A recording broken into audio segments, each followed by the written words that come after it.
Hey guys, tonight we step into the damp chill of medieval Ireland, where the first light of dawn doesn't so much welcome you as remind you that survival is optional. You probably won't survive this, but let's try. The thatched roof above your head leaks with every drizzle, smoke clings to the rafters, and the floor beneath your straw pallet feels more like swamp than home. So before you get comfortable, take a moment to like the video and subscribe, but only if you genuinely enjoy what I do here. And let me know in the comments where you're tuning in from and what time it is for you. It's always fascinating to see who's listening from around the world. Now dim the lights, maybe turn on a fan for that soft background hum, and let's ease into tonight's journey together. Your day begins before the sun is truly up. A rooster crows from somewhere outside, though you can't tell if it's yours or your neighbor's. They tend to wander freely. Inside, the fire in the hearth has dwindled to dull embers. The air bites at your skin. Cold mist leaks through cracks in the wattle and daub walls. Your first thought isn't breakfast or prayer. It's whether the fire can be coaxed back before frost seeps into your bones. You kneel, blow gently, and feed the embers dried rushes. Thin smoke curls upward, filling your lungs with a taste that's equal parts warmth and ash. Around you, family members stir. Children whimper, shoving closer to their mother for heat. The hut is one room, one life compressed into mud and timber. Privacy doesn't exist. Everyone sees, hears, and smells everything. The single space holds your sleeping mat, a cooking hearth, a few tools, and if luck is on your side, a pig or two tucked in for extra body heat. Even nobler households in rural Ireland aren't much different in winter stone walls, hold cold like a miser hoards coins. The smell of damp wool clings to you. Your only tunic, woven from rough fibers, scratches against your skin. It's heavy, with last night's smoke and yesterday's sweat. You reach for your cloak, also wool, also damp, but at least it shields against the morning chill. Linen shifts exist, though owning one feels like a luxury. Clothing isn't about fashion here. It's about not freezing to death before spring. Step outside, and the Irish dawn greets you with gray skies. The air carries the tang of peat smoke and wet earth. Fog curls low across the fields, shrouding scattered huts like their half-forgotten secrets. In the distance, a church bell tolls faintly, a reminder that the church watches even in these wild lands, its voice louder than the crow of any rooster. For women in medieval Ireland, this first hour is the heaviest. You're expected to tend both hearth and kin before the men even consider the fields.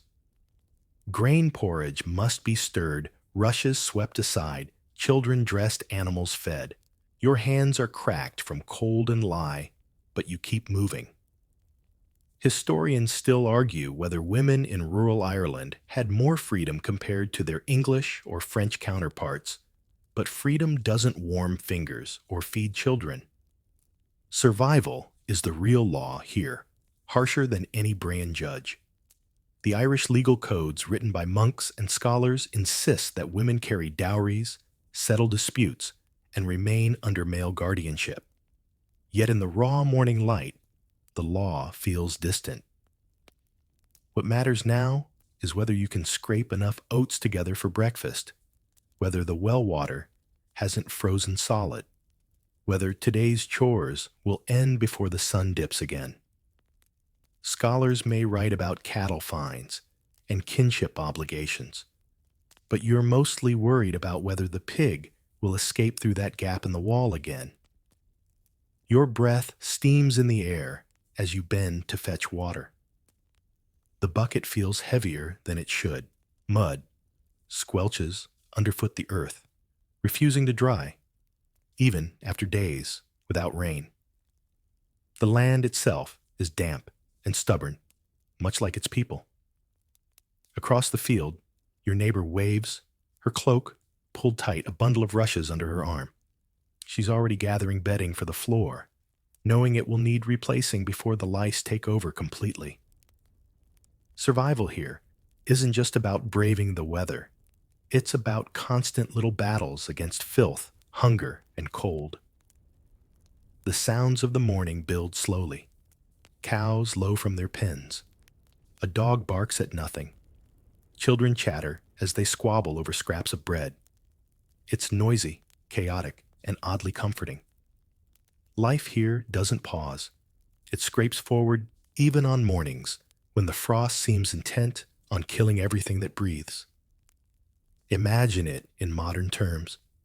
This isn't the gentle ring of an alarm clock. It's closer to waking up in a damp basement during a power outage with no heating, no privacy, and the expectation that you'll still run a full household before noon. Romantic in the way a stomachache is romantic. You might think the Irish landscape, with its green hills and misty valleys, offered some balm. And yes, the scenery is breathtaking. But in the early morning chill, that beauty feels like mockery. The land is fertile, yet it demands back-breaking labor. The rivers glisten, yet they flood and drown crops. The mist veils, but it also chills. You stand in it anyway, cloak drawn tight, because there's no choice. Inside the hut again, the porridge bubbles over the fire, thick and bland but warm. Children gather close bowls in hand. The smell is earthy, faintly sour from grain stored too long. You serve and remind yourself that hunger dulls taste. Everyone eats in silence save for the occasional cough or whimper. The day stretches ahead, fields, to tend wool, to spin meals, to prepare prayers to recite. But for this brief moment at dawn, you feel the full weight of life in medieval Ireland pressing on your shoulders. It is not just survival. It is performance endurance and an endless repetition of mornings that blur into seasons. And as you step back to the doorway, staring out into the misty gray, you realize this is only the beginning. The cold dawn of Ireland doesn't just chill your bones. It sets the tone for a life where every day demands more than you think you have. You are born into a story already written. In medieval Ireland, a girl's first cry isn't celebrated with much more than a sigh of relief that she survived the night. Infancy itself is a gamble. Half of children don't live past the age of 5. And for daughters, survival comes with a ledger of expectations. You are not a blank page.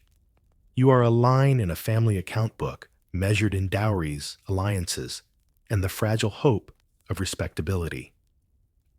The hut where you take your first breath is no castle. The roof drips in winter, the walls lean under rain, and the straw on the floor rustles with more than just your siblings. Yet even here, surrounded by smoke and livestock, your life is weighed and mapped. Boys are born to inherit land, to plow, to fight. Girls are born to stitch, to serve, to marry. Even your name carries layers of obligation, a saint's blessing if your parents are devout, or the echo of a grandmother's endurance if they value tradition. As a toddler, you cling to your mother's skirts while she stirs a pot of oats. You imitate her gestures, not realizing you're practicing the very routines that will define your adult life. By age 5, you're already helping carrying water in a clay jug, sweeping rushes into a corner, chasing chickens with more determination than success. Childhood is short. You're trained in survival, not in play. Historians still argue whether girls in Gaelic Ireland had slightly more independence than their English counterparts. But independence is a slippery word when you are 6 years old and already responsible for keeping the fire alive. Your father looks at you differently than he looks at your brothers. For them, he imagines future warriors, perhaps raiders sailing across the Irish Sea. For you, he imagines cattle, not the ones you will herd, but the ones he will receive when you are wed. The Brayan laws, Ireland's native codes, value women through the lens of exchange. A woman's worth is measured in cows' land parcels or silver. Love is never part of the equation. Even noble women are described in terms of what they bring into a marriage dowry and status out. By adolescence, the map of your future is nearly fixed. Your body still growing is already eyed as a resource. Men in your clan talk about alliances, about strengthening bonds through marriages that shuffle women like cards in a deck. You are expected to carry not only children, but also the weight of your family's reputation. One wrong rumor can shadow an entire household. Your laughter in the wrong place, your gaze held too long. Everything you do can be twisted into suspicion. Inside the hut, lessons arrive through your mother's hands. She shows you how to card, wool, twist flax, bake coarse bread. Her fingers are cracked and reddened, but she never complains. Complaint doesn't put food on the table. She reminds you often, work is prayer, girl.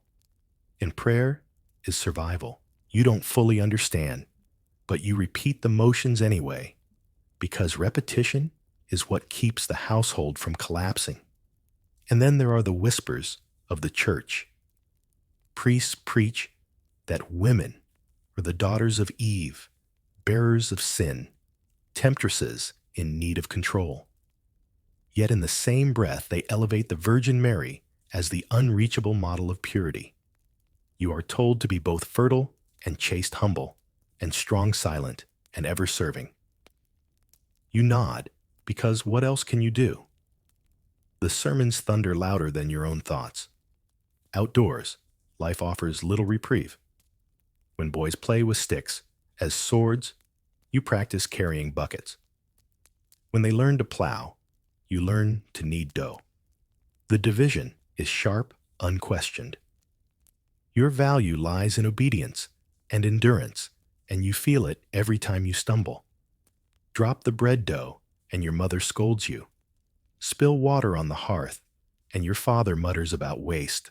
You learn quickly, mistakes are costly, and forgiveness is rare. Imagine this in modern terms, being born with your life resume already printed, stapled, and filed in the family cabinet. There's no choosing majors, no career shifts, no freedom to wander. You are the family's bargaining chip, a future alliance wrapped in linen and wool. It's like being signed to a contract before you can even spell your own name. Still, women find ways to carve out space. Songs at the fire, whispered gossip at the well, small rebellions hidden in plain sight. You notice how your older cousin hums while she spins wool, how she steals moments of laughter even as her hands work tirelessly. These glimpses remind you that life isn't only duty, it's also endurance through humor. Some stories tell of noble women who managed estates while their husbands raided abroad. Others mention women poets, women healers, even warriors. Brayan law did allow, for some unusual rights, women could divorce in cases of abuse or infertility, a rare legal crack in an otherwise rigid wall. But don't mistake it for equality. Freedom on parchment doesn't soften the stone floor you sleep on, or the expectations carved into your bones. By the time you reach marriageable age, often mid-teens, your fate is sealed. You will be offered exchanged bound to a man who may see you as help, as property, or as little more than another tool in his household. You may be fortunate and marry someone kind, or you may find yourself tied to cruelty with no way out. Either way, your family will expect gratitude because to them, your marriage is proof you fulfilled your role. And yet as you stand in the doorway of your hut one evening, staring out at the rolling Irish hills, you feel something else stirring. The land itself whispers of resilience. The wind carries stories older than the church, older than the laws, stories of goddesses and warrior queens who once walked here. You may not be destined to wield a sword, but you know somehow that your life, hard as it is, will ripple beyond the boundaries drawn for you. The expectation is heavy, yes, but so are you. And tomorrow, when the rooster crows and the fire needs tending, you will rise again, carrying those unyielding expectations like stones in your apron. Because that's what survival demands. The weight of dowries sits heavier than any cloak you could wear. From the moment you are born, your worth is tallied not by your laugh, your wit, or even your strength, but by how many cattle your father can promise in your name. In medieval Ireland, women are not only daughters or sisters, they are ledgers, exchanges, obligations dressed in wool. A dowry is more than property. It is destiny. Imagine being told that your future husband is already half chosen because your family owns a certain number of cows. The Brehon laws, Ireland's ancient legal codes, are precise about this. Marriage isn't just a union of hearts. It is a contract of livestock. A man gives cattle as a bride price to the woman's family, and she in turn is expected to bring property goods or sometimes land as her contribution. The marriage is sealed less by vows and more by the clink of a deal. Romantic only if you find auctions romantic. As a young girl, you overhear these negotiations long before you understand them. Your father mutters numbers with neighbors over mugs of ale, 3 cows, maybe 4. She's strong. She can spin well. Your mother sighs, calculating what linens she might sew as part of your trousseau. You sit quietly, hands busy with flax, pretending not to listen, but hearing every word. Your life is being priced out, while you are still practicing braiding your hair. The dowry isn't only about wealth. It is about security, or the illusion of it. A woman who enters marriage without a respectable dowry is vulnerable. Her husband may treat her as lesser. Her in-laws may mock her, and her children may carry the sting of being born from a cheap alliance. The cattle you carry on your name become a shield, flimsy, though it is against scorn. Without it, you are nearly invisible. Historians still argue whether women in Ireland had more control over their dowries than elsewhere in Europe. Some Brehon texts suggest women retained ownership of the goods they brought into marriage. On parchment, this looks promising. In practice, the man often held the purse strings, the plow, and the authority. Paper rights don't light the hearth when your husband decides otherwise. Dowries also chain you to your family's fortunes. If your kin are poor, your marriage options shrink. You may end up wed to an older widower simply because he will accept fewer cattle in exchange. If your kin are wealthy, you may find yourself paraded like a prize bartered to the highest status suitor. Either way, the choice is not yours. You are currency in a market you never asked to join. Picture this in modern terms, being told your dating profile is already filled out by your parents, complete with price tag, and you'll be handed over when the right bidder appears. The swiping is done for you, and the algorithm is cows, and the burden doesn't end once you're married. If your husband mistreats you, divorce is technically possible under Brehon law, but it often comes with the messy business of returning dowries or arguing over who keeps what. Imagine standing before a judge and hearing your worth recited in cattle weights as if your suffering were a mere bookkeeping error. Divorce may be rare, but dowry disputes are common. Livestock has longer legs than justice. The dowry also extends beyond you. Should you die young, and chances are high, you leave behind not only your children, but also your dowry, tangled in legal knots. Brothers squabble, uncles frown, priests murmur. Your body isn't even cold before your name is dragged into disputes over who gets which cow. You may be remembered not for the songs you sang or the children you cradled, but for the property you once carried into marriage. Yet amid the weight, there are flickers of irony and resilience. Women know how to bend rules. A clever bride might smuggle in a personal token, an embroidered cloth, a brooch, a silver ring that remains truly hers. She might whisper to her children about which cow was hers, passing down a sense of agency, even where the law denies it. Some women, widowed with no sons, even reclaim portions of their dowries and manage estates in their own names, wielding cattle as power rather than burden. These are exceptions, but they exist like sparks in the gloom. The church, of course, complicates everything. Priests frown at marriages arranged purely for cattle and status-urging unions under God's blessing. But even they can't ignore the practicalities. Blessings don't plow fields. Sermons don't fill bellies.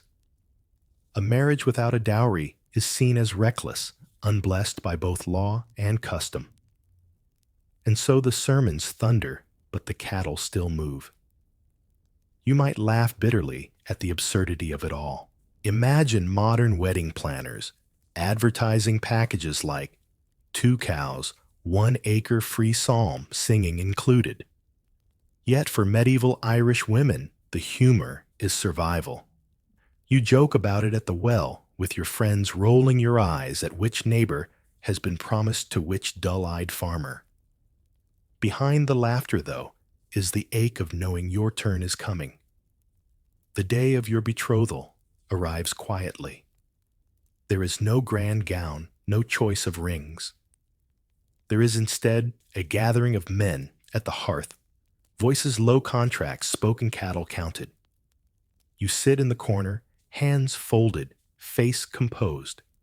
Your mother squeezes your arm, her silence both comfort and warning. When the bargain is struck, you are told, not asked. Tomorrow, you are to be married. Tomorrow, you will carry your dowry to another hearth, another family. Tomorrow, your worth is transferred like goods on a cart. And as the fire crackles low, you feel the weight not only of wool and smoke, but of centuries of expectation. A dowry may be cattle, but for you, it is chains. Yet you rise because that is what you have been trained to do. And in the dark corner of your heart, you wonder whether survival means carrying the burden or learning to twist it into a weapon of your own. You step inside a peasant hut, and the first thing that hits you isn't the sight, but the smell. Smoke-damp earth, wet wool, and a faint animal musk curl into your nostrils like an unwanted guest. This is the heart of medieval Irish life, not the castles you imagine from Hollywood films, but low huts of wattle and daub roofs of thatch and a floor that never quite stays dry. Privacy is a myth here. Family livestock and even vermin share the same space, and every breath you take is laced with soot. Your home is a single room, roughly the size of a modern studio apartment, but without the cozy furniture or scented candles. The walls are woven sticks, plastered with mud and straw, patched again and again whenever rain cuts new cracks. The roof droops under the weight of wet thatch. When it storms, and in Ireland it often storms, water seeps down the walls and drips on your bedding. The floor is just dirt compacted by countless footsteps softened into mud by spills or frozen stiff in winter. Rushes or straw are scattered over it, but these quickly rot, becoming breeding grounds for lice, fleas, and whatever crawlers you'd rather not name. Your bed, if it deserves that title, is a sack stuffed with hay flattened by months of use. It smells of sweat and livestock, and you share it with siblings, sometimes parents, sometimes even a goat pressed close for warmth. Sheets. None. A blanket is wool, if you're lucky, animal hide if you're not. Imagine lying down each night with the distinct possibility of rolling onto a sharp stalk, a flea bite, or a snoring cousin. Sweet dreams indeed. The hearth dominates the center. A crude fire pit, encircled by stones, it serves as stove heater and light source. The smoke has no chimney to escape through. It lingers in the air, stinging your eyes, blackening the rafters, and clinging to your hair. Step outside and anyone can smell your house on you. But inside, smoke doubles as pest control, driving off fleas and flies. Every inhale is both curse and cure. Meals come from this hearth, too. Porridge of oats or barley bubbles in an iron pot, simmering for hours, thick as paste. Sometimes vegetables or scraps of meat are added, but often it's the same gloopy pottage day after day. The fire never fully dies. To let it go out means spending an eternity with flint steel and damp twigs coaxing new flames in the morning chill. Families bank the fire at night, covering embers with ash to keep them alive till dawn. Wake to find the hearth cold, and you might curse loudly enough for even the saints to flinch. And then there are the animals. Cows, pigs, chickens. They don't stay politely in barns. In winter, they come inside. Their warmth is useful. Their noise, less so. Imagine trying to sleep while a pig snores louder than your uncle, or being woken by a hen hopping onto your blanket. Children crawl between adults and livestock alike because in this space, boundaries dissolve. You live, sleep, eat, and smell together. The noise is constant. Cows lowing children, crying fire, popping rain hammering. Outside, the wind shrieks through gaps in the walls, finding every crack no matter how many rags you've stuffed in. When a storm rolls in, it feels like nature itself is pressing into your hut, rattling timbers, whistling through straw. You huddle closer to the hearth, squinting through smoke, clutching your cloak tighter. Imagine this in modern terms, a whole family plus pets shoved into a small garage. No windows, no ventilation, and one campfire in the middle that doubles as heater stove and health hazard. Cozy, only if you lower your standards below sea level. And yet this hut is survival. It shields you from wind, from wolves, from endless rain. You learn to patch leaks, to stomp mud down into sturdier flooring, to scrape smoke-blackened rafters. You hang herbs from the beams to mask the stench, sage, yarrow, sometimes garlic, if you can spare it. These double as medicine, air fresheners, and charms against evil spirits. A little superstition makes the gloom easier to bear.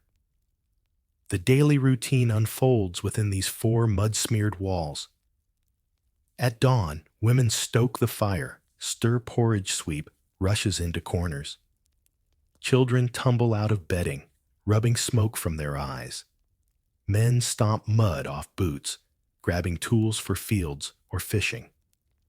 The hut empties during the day, left to chickens scratching and a cat or two napping on the hearthstone. At dusk, everyone squeezes back in wet clothes, steaming near the fire, voices rising as stories and songs fill the dark. For a moment, the squalor softens, replaced by the rhythm of shared survival. Historians still argue whether these huts were truly miserable or simply practical for their time. Some point out that compared to stone castles, peasant huts were fragile and filthy. Others suggest they reflected a communal way of life where closeness physical and emotional, was as much a strength as a hardship. Perhaps both are true. What's certain is that life inside was brutal in its simplicity: no insulation, no privacy, no escape. The hearth might also serve as courtroom and council chamber. Disputes between neighbors are discussed here. Contracts are whispered over smoke. A marriage agreement might be sealed with a shared mug of ale by the same fire that cooks your dinner. The walls hear everything, though they tell nothing. In winter, when nights stretch endless, the hut becomes your whole world. The outside is dark, freezing unsafe. Wolves, prowl raiders may strike spirits are whispered about. Inside, you curl together with family and livestock, breathing in smoke, shivering under wool, whispering prayers. Each night survived feels like a victory. Each morning you wake still alive feels like a miracle. If you step back and look at it from today's world, the hut is both cage and cocoon. Brutal, yes, but also intimate. Every cough, every laugh, every whispered prayer is shared. You are never alone. And perhaps that is the one small mercy in a life where comfort is scarce and hardship abundant. So when you think of medieval Irish women, don't picture them only in castles or cloisters. Picture them here in low huts of mud and straw, waking before dawn, tending fire, and family in smoke-thick air, stitching survival out of squalor. Picture them carrying not just dowries or expectations, but the relentless labor of keeping a hut alive through another brutal night. Because in medieval Ireland, the hut is not just a building. It is a battlefield against cold hunger and despair. And women fight that battle daily with nothing more than rough wool-cracked hands and stubborn hearts, dress that scratches and freezes. That's your daily reality in medieval Ireland. Clothing isn't fashion. It's armor against the cold and mud. Yet instead of shining steel, you're wrapped in layers of itchy wool, scratchy linen, and whatever scraps your family can sew together. Forget about style here. Survival trumps vanity every single day. You wake pull on a linen shift if you own one, and it already feels clammy. Linen is lighter, cooler, but in Ireland's damp climate, it never really dries. It clings to your skin like a second wet layer, stiff at the seams, sagging where the thread has loosened. Over it goes a woolen tunic woven coarse, dyed with whatever natural color your family can manage: dull brown, muddy green, maybe a faint yellow if someone experimented with plants from the hedgerow. Rich reds and blues exist, but only for nobles who can afford imported dyes. Your world is earth-toned because that's what the earth gives you. Wool itches. There's no getting around it. Washed roughly in lye, spun on crude spindles, woven on looms that creak like old bones, it produces garments as durable as they are uncomfortable. The fabric scratches your arms, irritates your neck, and stiffens with every exposure to rain, which in Ireland is constant. Slip into this tunic, and you're instantly aware that comfort is not part of your life. Your skin carries a permanent rash of red lines from collars and seams rubbing raw. Then come the leggings or hose. If you're lucky, you have woolen ones patched so many times they resemble quilts more than clothing. If not, you wrap your legs in strips of cloth, binding them tight to fend off the chill. They sag, unravel, and let the wind cut straight through. Imagine walking miles in damp rags tied around your shins, mud sucking at your bare feet, rain dripping from the hem of your cloak. Every step is a reminder that medieval Irish footwear, if it exists at all, is a luxury. Shoes are simple affairs, soft leather if you're rich, crude clogs or nothing at all if you're poor. Untreated leather soaks through in minutes, turning icy and stiff. Wooden clogs rub your heels raw. Many peasants simply go barefoot, even in winter toes blackened from frost, cracked from stones. When the ground freezes, you feel every jagged rock like a personal insult. Children cry with each step, but there's no alternative. Cloaks provide your main defense. Thick wool fastened at the shoulder with a brooch, if you can afford one, or with a simple knot of cord if you cannot. Cloaks double as blankets, bedding, and rain shields. They also double in weight when wet, which is most of the time. You drag around sodden wool like an anchor, shoulders aching from the pull. Nobles might line theirs with fur warmth, wrapped in luxury, but peasants make do with goat or sheepskins, greasy and rank, draped heavily over tunics. Every cloak smells faintly of smoke from the hearth and animal musk from the beast it once was. Head coverings are constant. A linen coif or a woolen cap hugs your scalp, holding in warmth and holding back lice.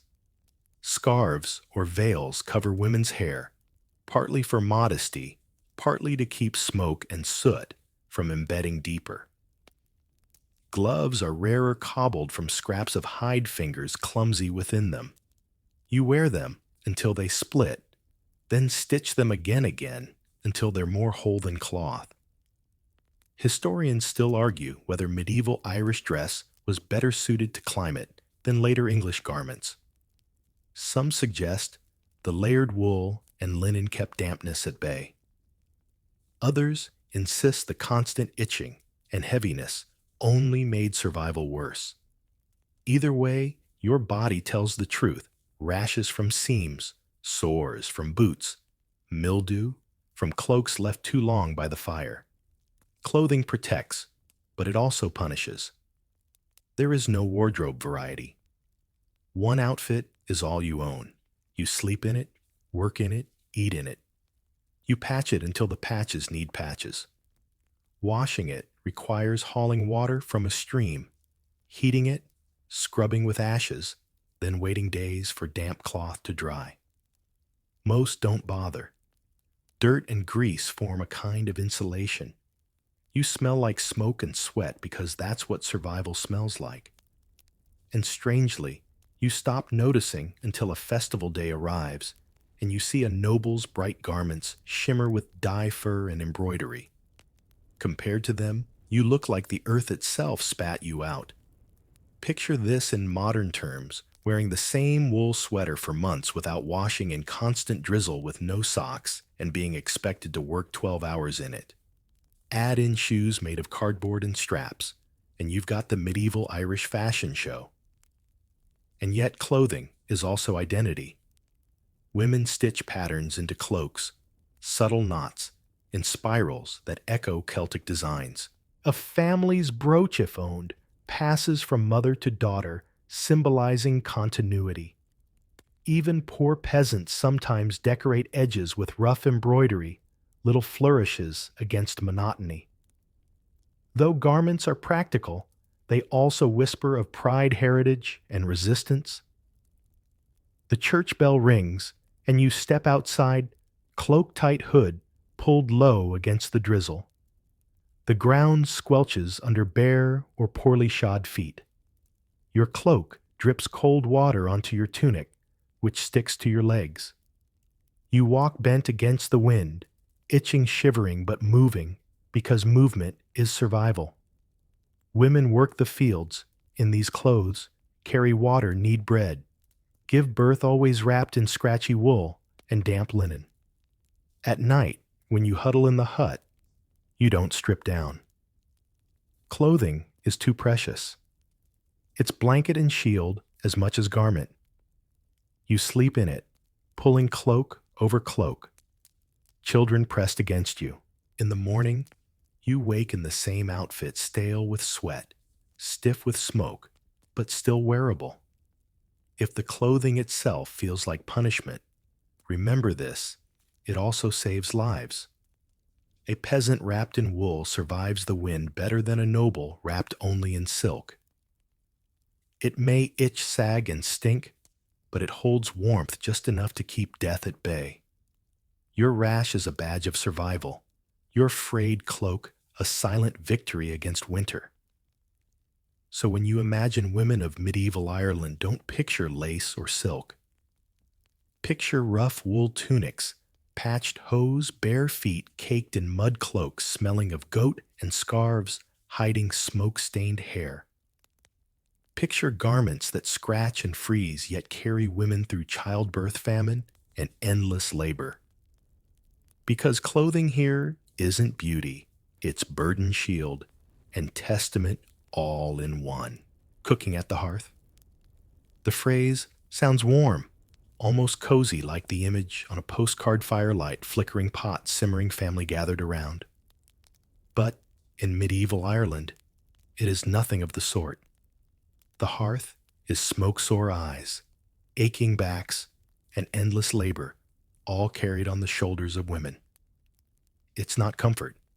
It's survival dressed up in ash. The hearth sits at the center of the hut, a circle of stones or a shallow pit gouged from the dirt floor.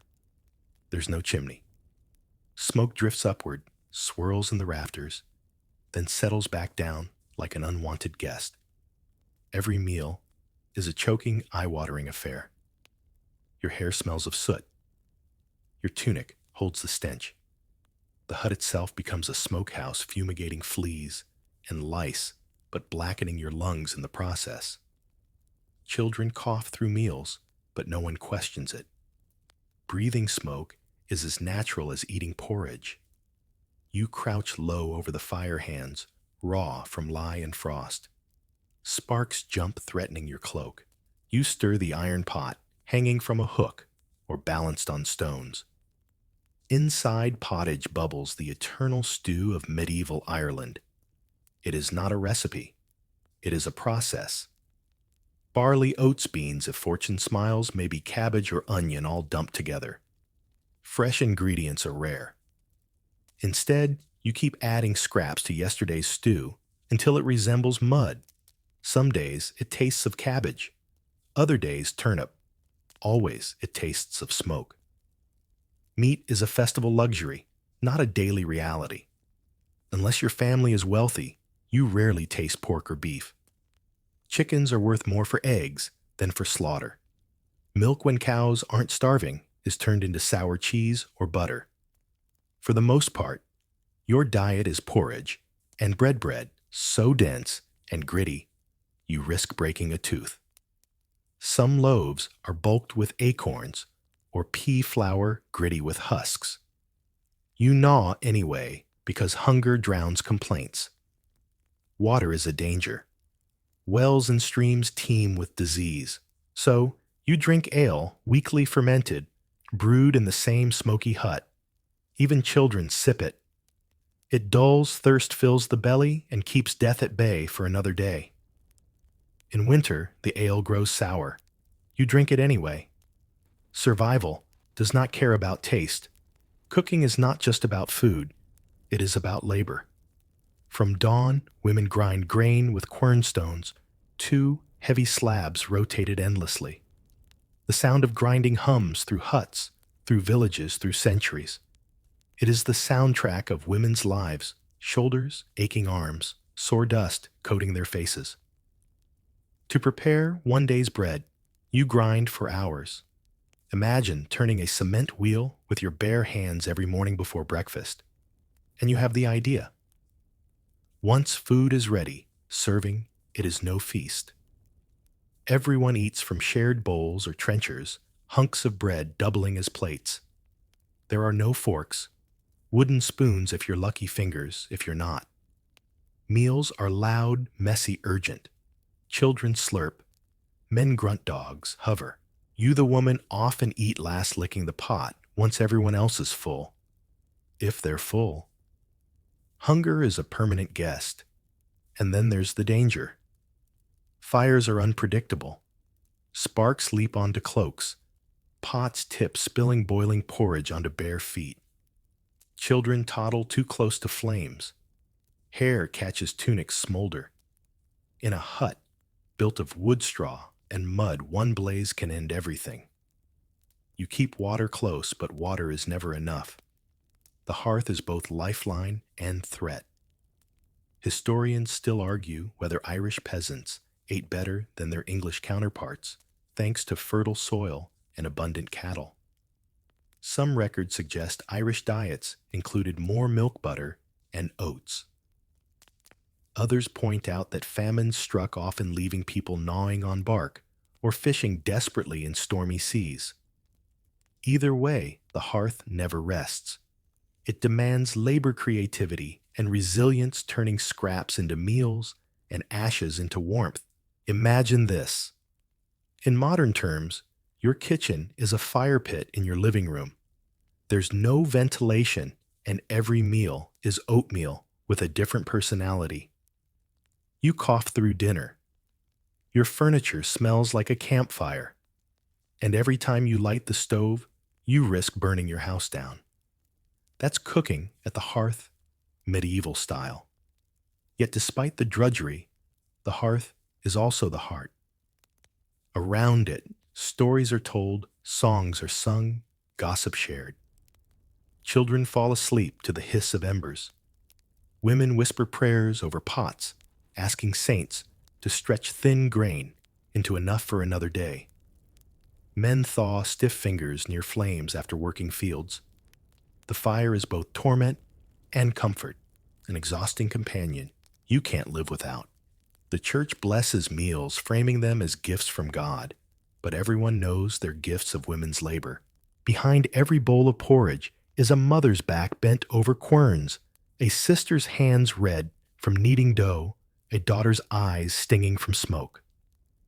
Cooking is invisible work until it fails. If the pot is empty, everyone notices.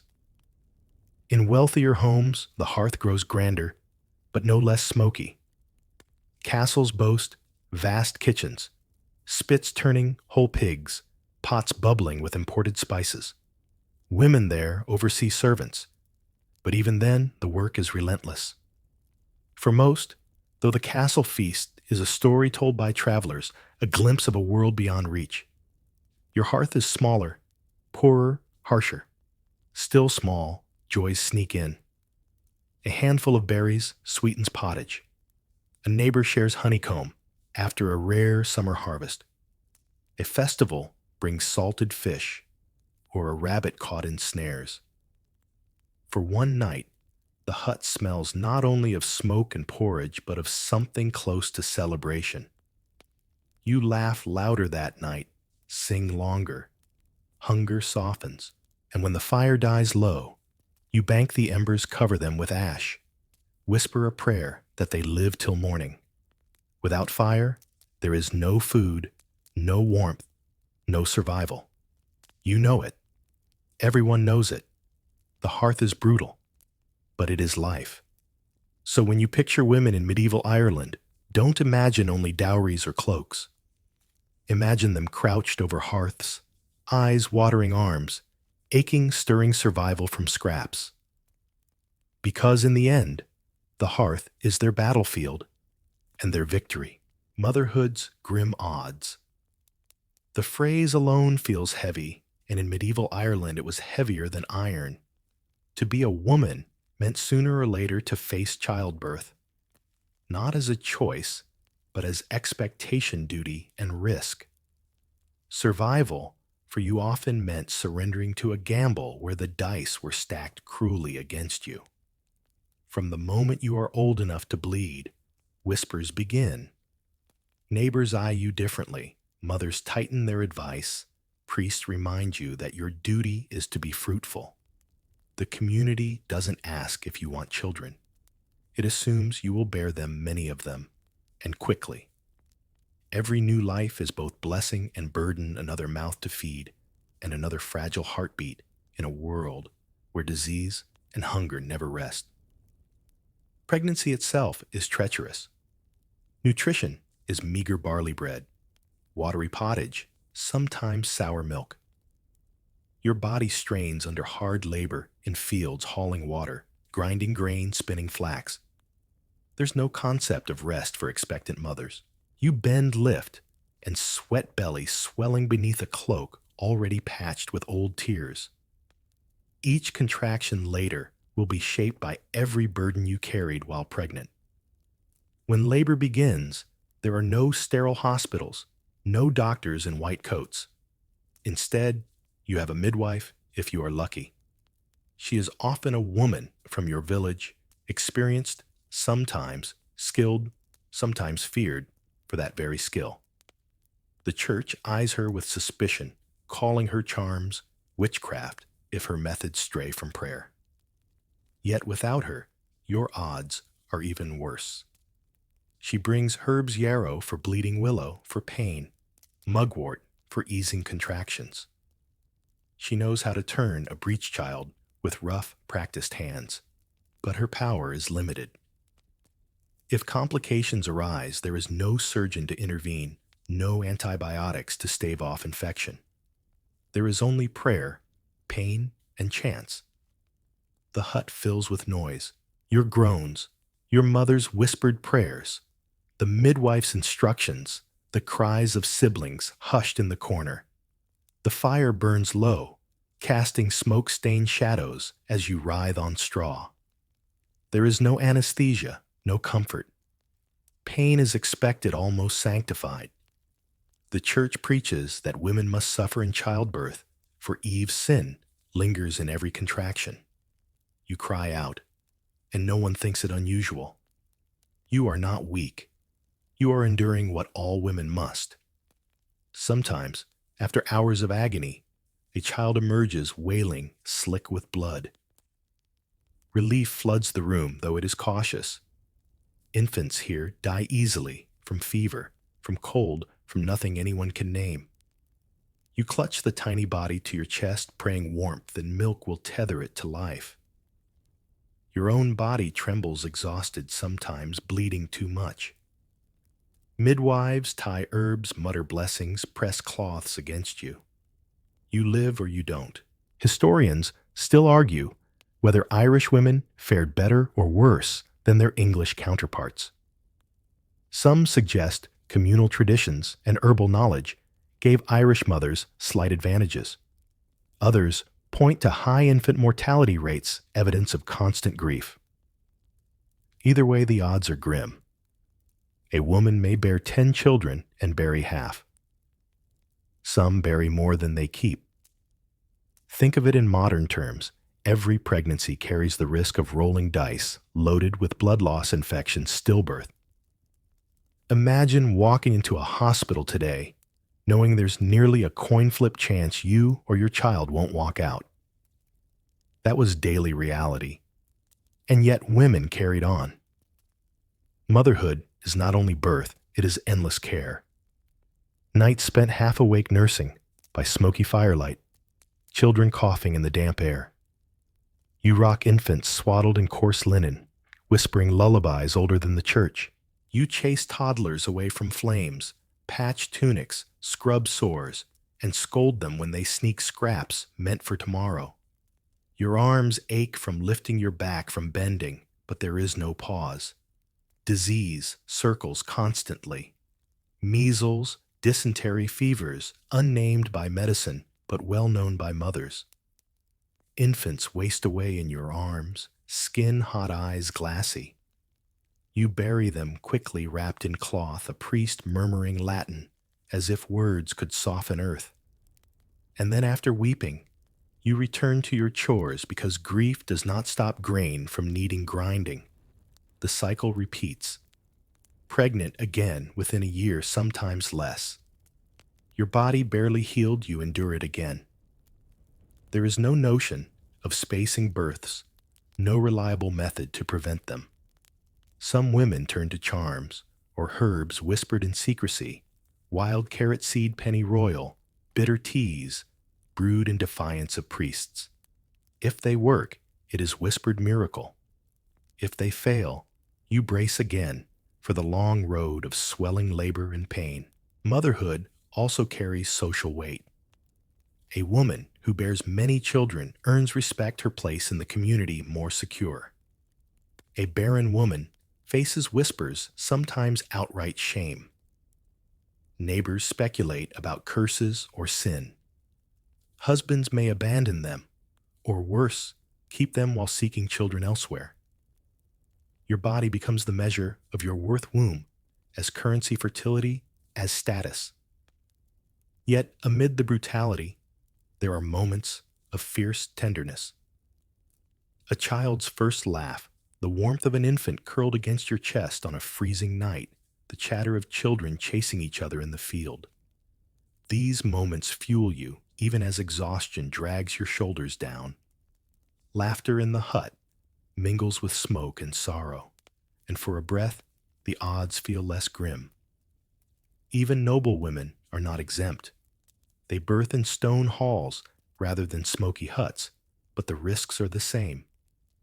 Queens die in childbirth as easily as peasants.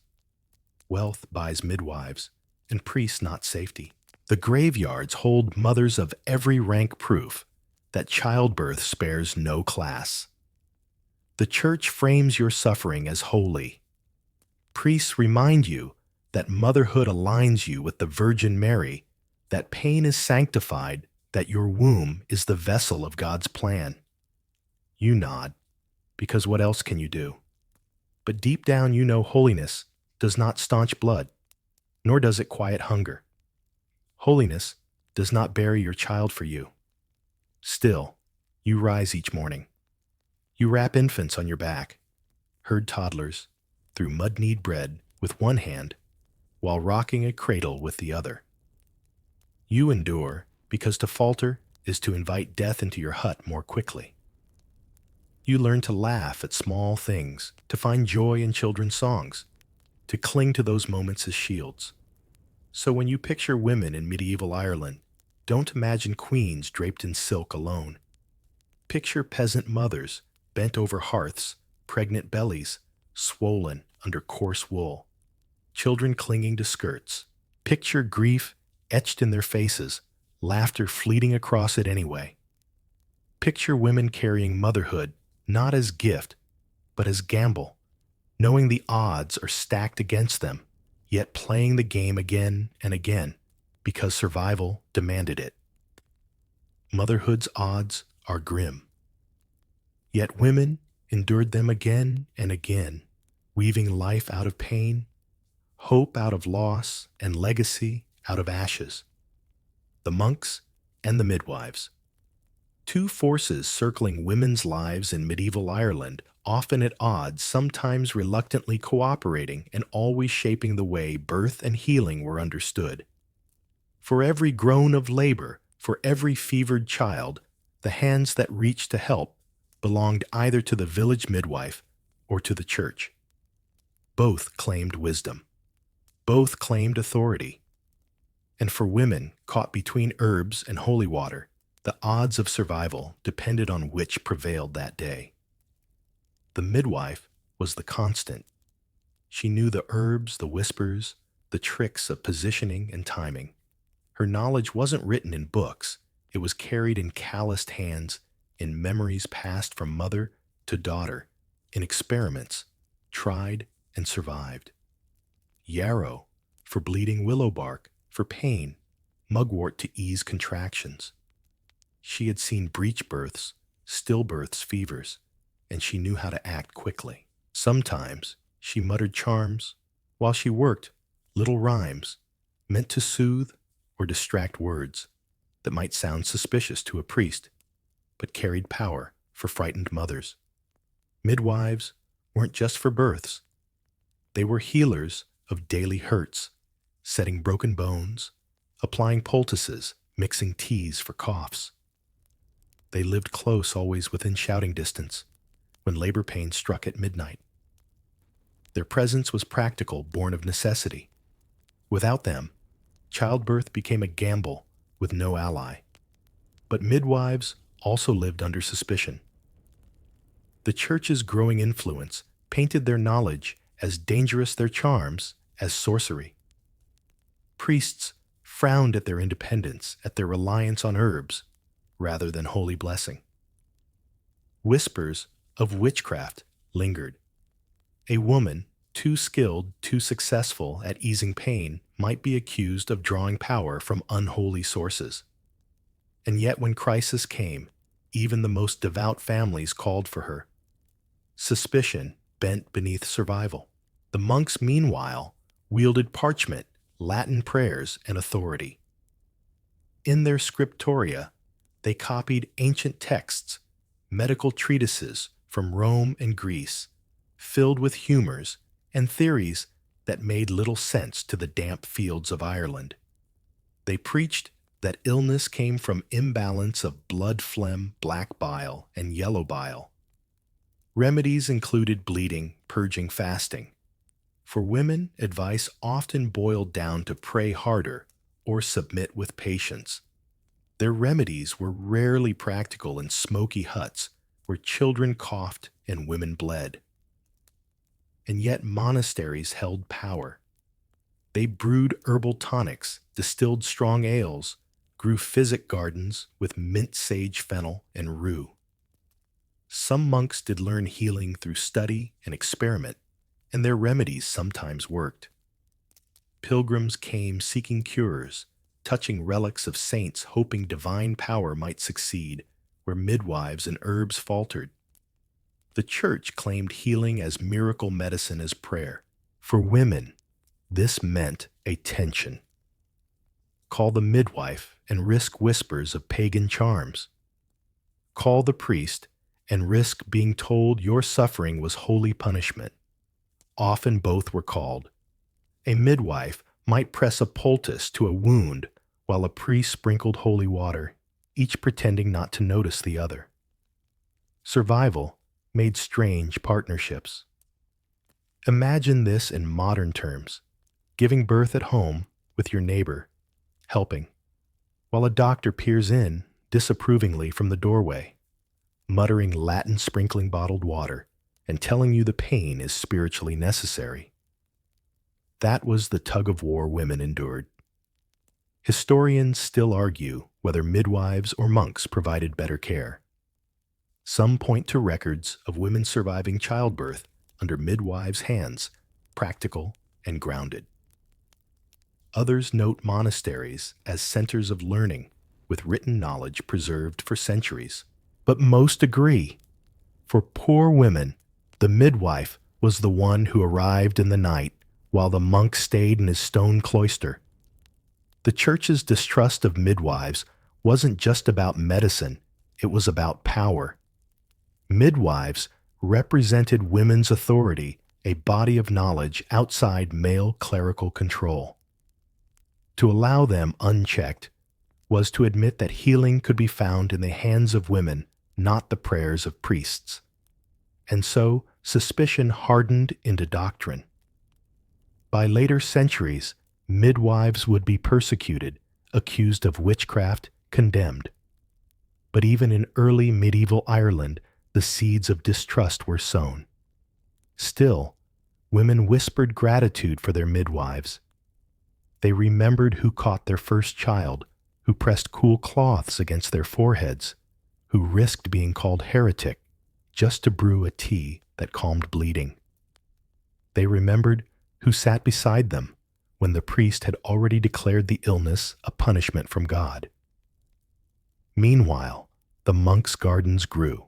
In tidy rows, behind stone walls, they cultivated fennel for digestion, comfrey for wounds, mint for fevers. They boiled decoctions, wrote notes in Latin margins. Their remedies sometimes worked, sometimes failed, but always carried the weight of authority. If a monk said a plant was sacred, then it was. If a midwife said the same, it was witchcraft. The irony was bitter. Often both used the same herbs. The difference lay not in the plant, but in the hand that held it. A man's hand made it medicine. A woman's hand made it dangerous. You, as a woman in medieval Ireland, stood in the middle of this tug. In childbirth, you clutched the midwife's hand, whispering with her through pain, while priests mumbled prayers outside. In sickness, You drank teas brewed in secrecy while crossing yourself for safety. Your body was battlefield claimed by both. And still you endured. Babies were born, wounds healed, fever passed or carried its victims away. The midwife remained stubborn, practical, her reputation a mix of fear and gratitude. The monks remained solemn, distant, their power untouchable. And you, woman of Ireland, survived between them, taking what help you could from each, weaving together herbs and holy words into one fragile net of survival. So when you picture medieval Irish women, don't forget this dance of power. Don't picture them as passive sufferers. Picture them calling midwives in the night, whispering prayers to saints while swallowing teas of yarrow and willow. Picture them caught between monks and midwives, between authority and necessity, between suspicion and survival. Because in that tug of war, women carried not just children, but the fragile thread of life itself. Work from dawn to dusk. That is the rhythm of your life in medieval Ireland, and there is no pause button, no weekend reprieve. From the moment you rise with the crowing rooster until the last ember dies in the hearth, your body is in motion. Work is not an interruption to life, it is life. And for women, it is doubled stacked, relentless. The morning begins before the sun. You stir the embers, stoke the fire, and scrape porridge into a pot. Grain must be ground first. 2 heavy quernstones, shoulder and arm straining as you twist and crush. The sound of grinding fills the hut, a low, endless groan that accompanies your thoughts. Children wake to the smell of smoke men, to the clatter of bowls. You serve them first, of course, then yourself. Hunger doesn't negotiate with rank. Once the family is fed, the day spills outward. If it is summer, you head to the fields. You bend low, planting or weeding fingers deep in damp soil cloak, heavy on your back. The ground clings to you, mud seeping into every seam of your tunic. The Irish climate mocks you when it is not raining. It is threatening to rain. You wipe water from your eyes and keep digging. Every handful of seed you scatter is hope tossed into mud. Winter doesn't free you either. Fields rest, but chores multiply indoors. Wool must be carded, spun, and woven. You sit by the hearth with a spindle in hand, children tugging at your skirts, smoke stinging your eyes. The wool is rough, shedding grease, and itch leaving your skin raw. But the work must be done without cloaks. Your family freezes. Every tunic is hours of labor. Every blanket is weeks. And then there are the animals. Goats bleat, pigs, root cows, low in hunger. You fetch waterhaul, haymuck stalls. If you are lucky, the cow gives milk, and you churn butter arms, aching with each plunge. Chickens scatter underfoot, pecking at crumbs. Livestock are wealth in this world, but wealth demands care. Women provide that care, often while men are away, raiding, trading, or fighting. You are both farmer and guard. Cooking waits when you return. The pot must be stirred, the bread kneaded, the fire coaxed. No meal appears without sweat. Imagine juggling a modern career in childcare. But your office is a damp hut. Your tools are stone and fire, and your boss is hunger itself. That's your reality. Children, even young ones, work too. By age 5, they carry water-herd geese or chase goats from crops. There are no toys, no schools, not unless you are of noble blood. A wooden stick becomes both play and tool. Childhood is a brief apprenticeship in survival.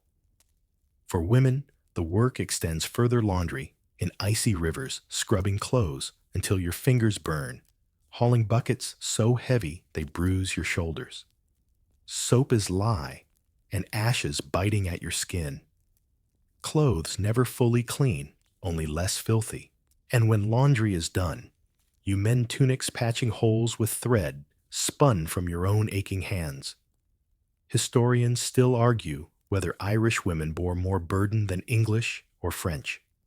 Some claim Gaelic custom allowed them more presence in farming and trade. Others argue it simply meant more labor piled upon them cloaked as participation. The truth lies in the mud on your feet and the rawness of your hands. The work doesn't stop no matter what scholars write. Think of it in modern terms. Imagine a life where your alarm clock is the rooster. Your shift runs 16 hours, and your vacation is a saint's feast day where you still cook twice as much food.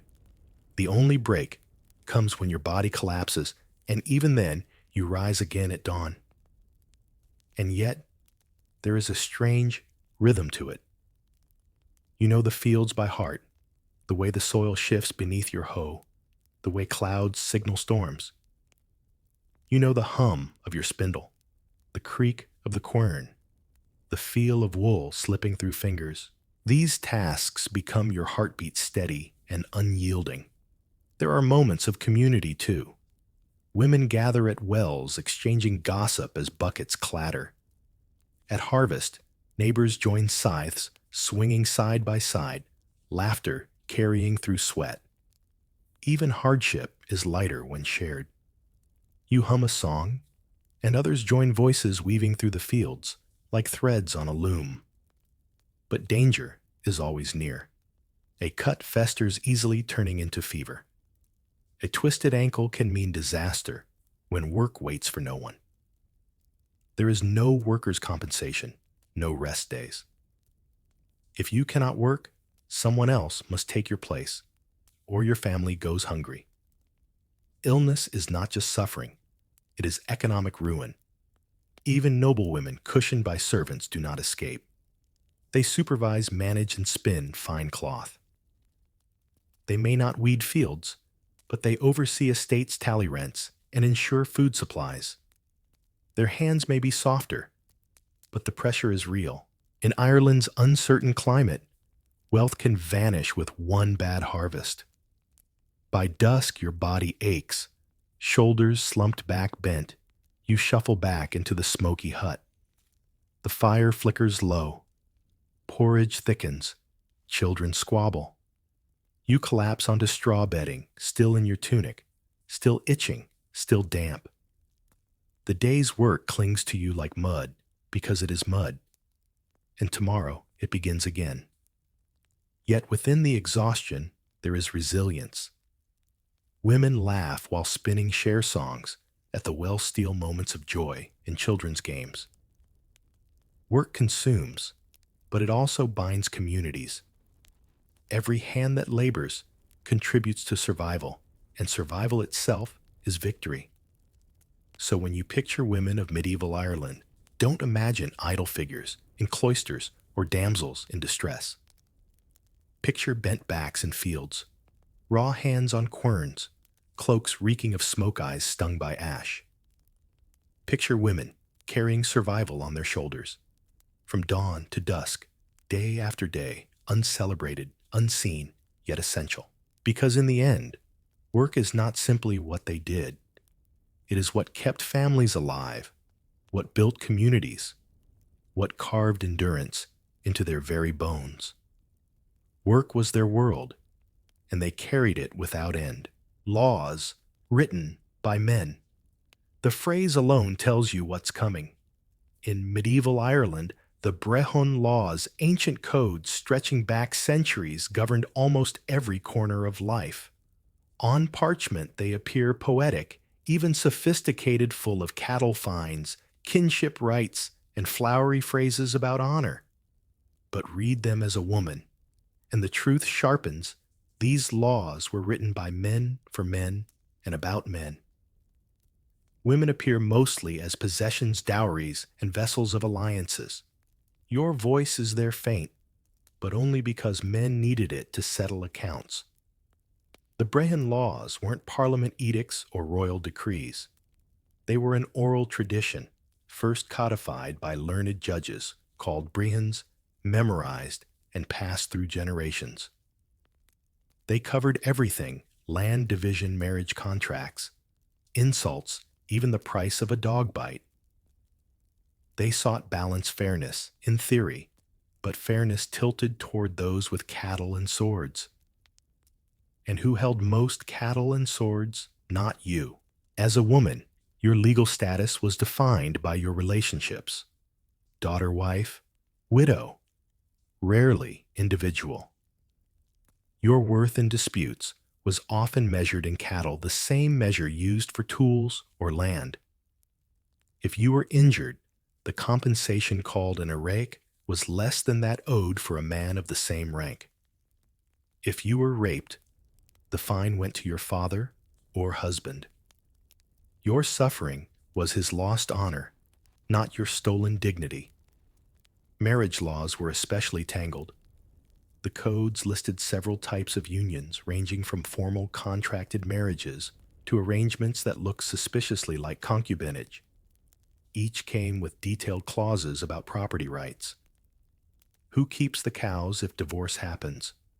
Who owes restitution if one partner strays? The woman's role was transactional. Her consent, sometimes noted, often assumed. Divorce technically was possible.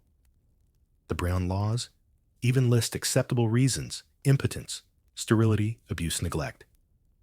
A woman could, in theory, walk away, but in theory is a dangerous phrase.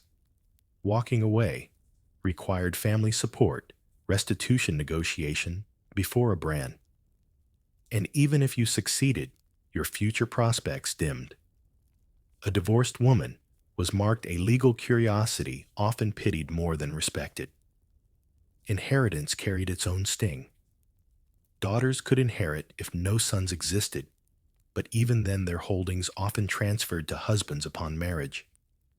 Land rarely stayed in women's hands. At best, you were a temporary steward, a bridge between male owners. At worst, you were excluded entirely, watching brothers divide fields while you carried linens into another man's hut. The church complicated matters further.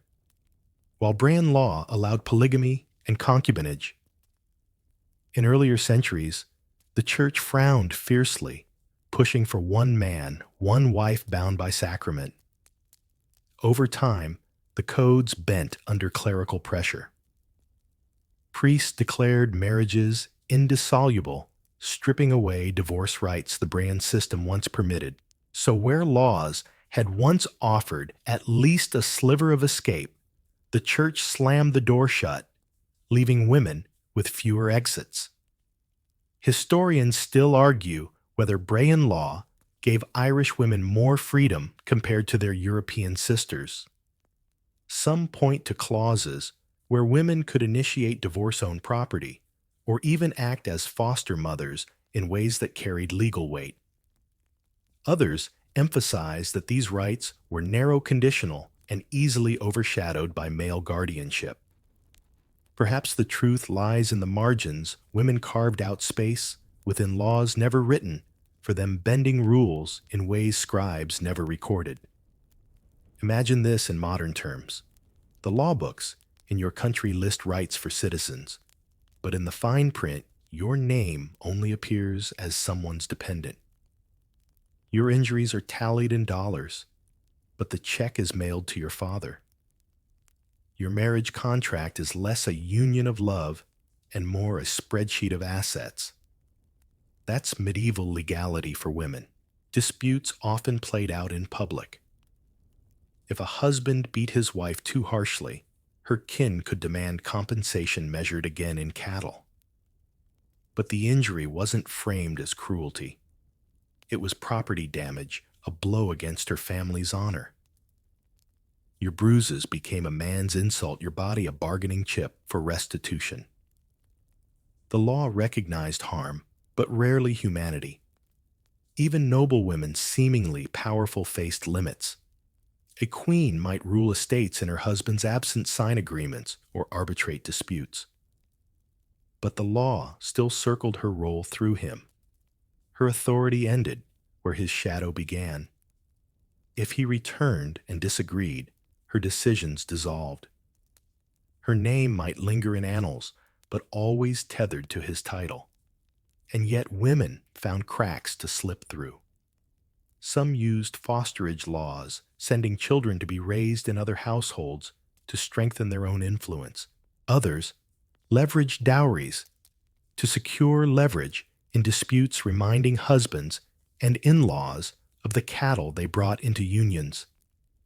Widows sometimes wielded more power than wives, their independence tolerated because their husbands' shadows no longer loomed. But these were exceptions, fragile and fleeting. Most women lived under laws that reduced them to entries in ledgers, their lives bracketed by male guardianship. If you broke the rules by gossip, by defiance, by stepping outside the expected, you risked humiliation, punishment, or worse. The same law that claimed balance could turn swiftly into a cage. Picture a village square, a brehon seated, disputants gathered cattle, lowing nearby as payments are calculated. Men argue loudly, citing codes. You stand silent, your life under debate, your voice irrelevant. When the judgment falls, it is recorded as justice. But to you, it feels like being erased by ink. And yet, you endure. You adapt. You learn which clauses you can twist, which allies might speak for you, which moments silence serves better than words.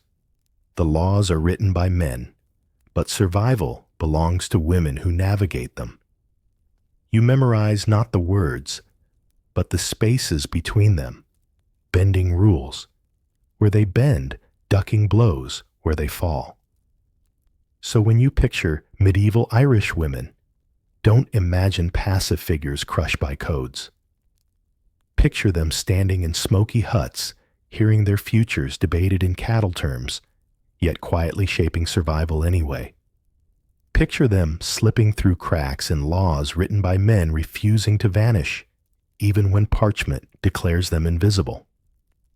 Because though the laws were written by men, women still lived them, and in living, they left their mark between the lines. The church tightens its grip.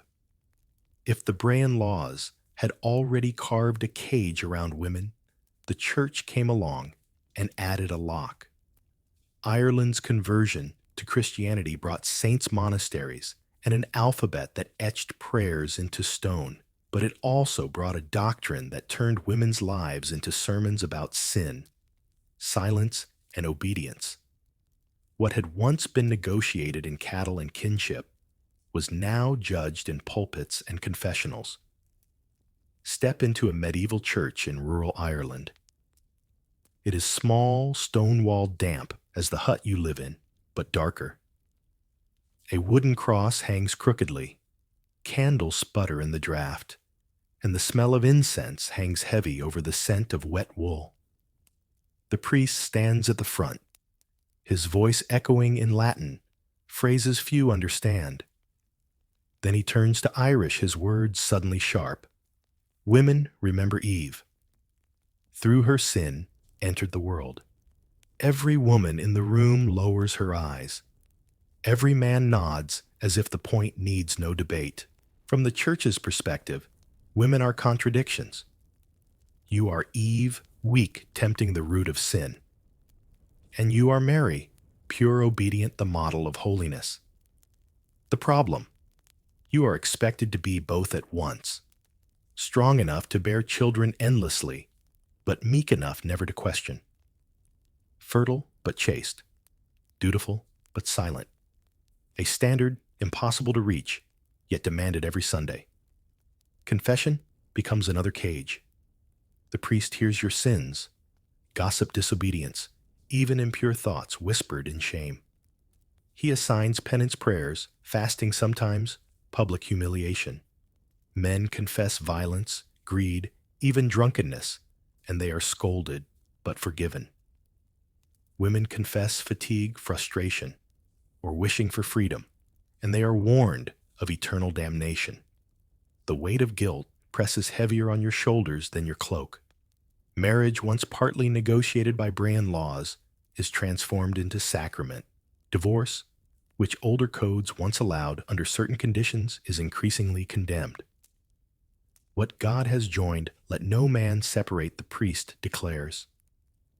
Your husband may beat you, neglect you, betray you, but leaving him is now framed as rebellion against heaven itself. What had been slim exits in the law vanish under the shadow of the cross. Historians still argue whether early Irish Christianity offered women small havens. Some point to convents and female saints, women like Bridget of Kildare, who held authority and reverence. Others remind us that these figures were exceptions mythologized into holiness, while ordinary women lost ground daily. By the High Middle Ages, the Church's grip had tightened so much that even midwives were eyed with suspicion, and every action of a woman was framed against sin. Daily life becomes policed not only by family, but by faith. A laugh, too loud a dance, too free a charm, muttered over a child's fever. Each carries risk of condemnation.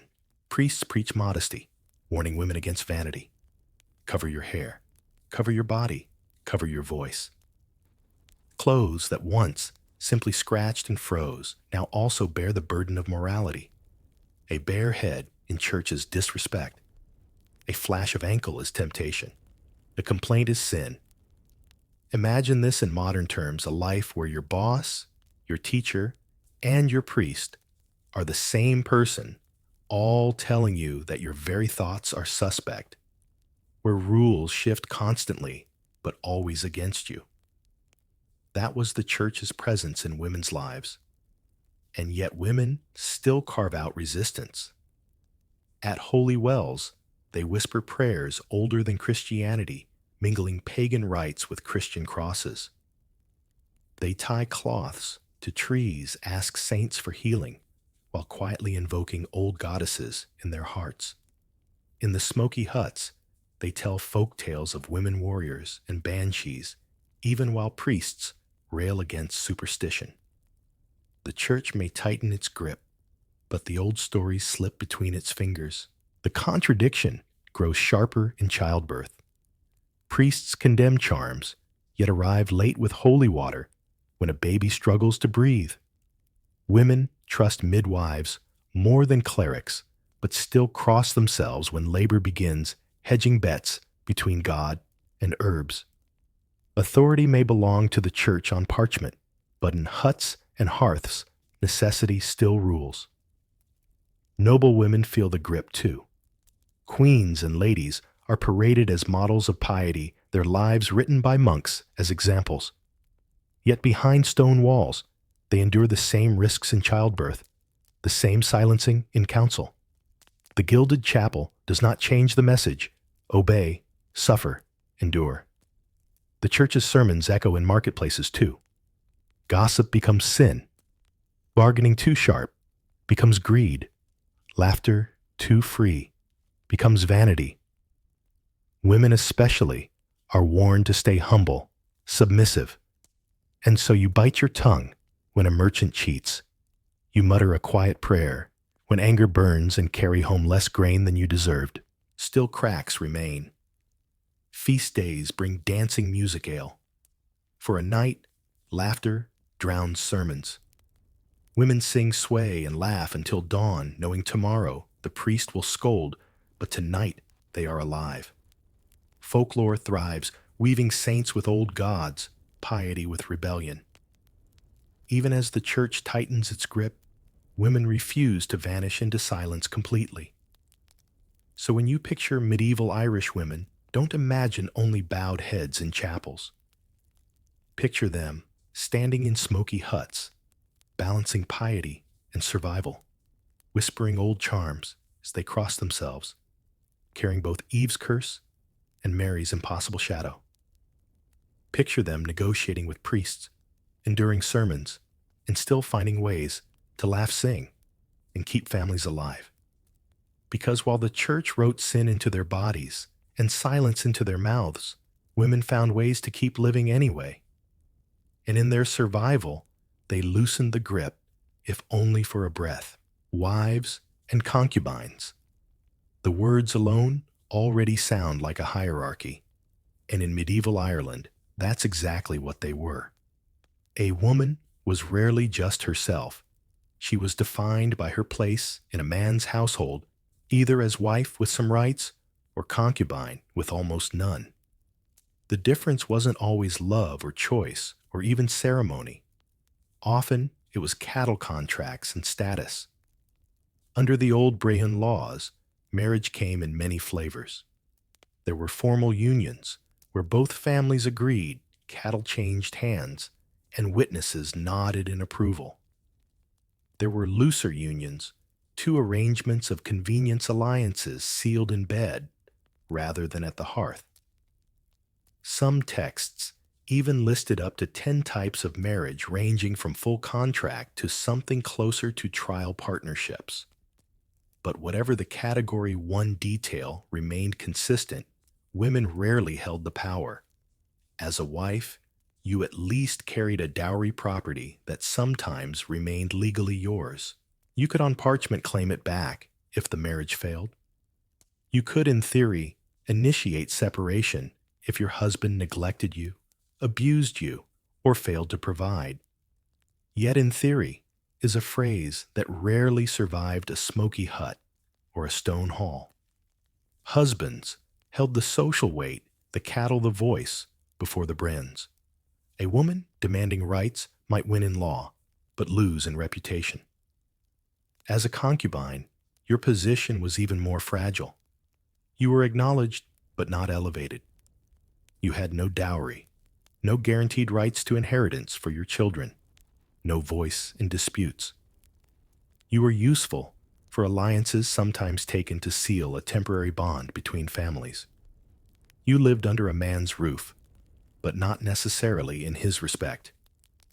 For some, it meant protection and survival. For others, it was a gilded cage with fewer bars but no keys. The church, of course, disapproved.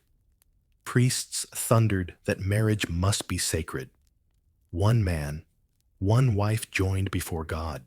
Concubines were labeled sinful wives, sanctified.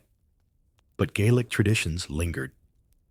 Noblemen often took multiple partners, balancing the church's scoldings with the pragmatic politics of clan alliances. A wife provided legitimacy, but concubines extended influence.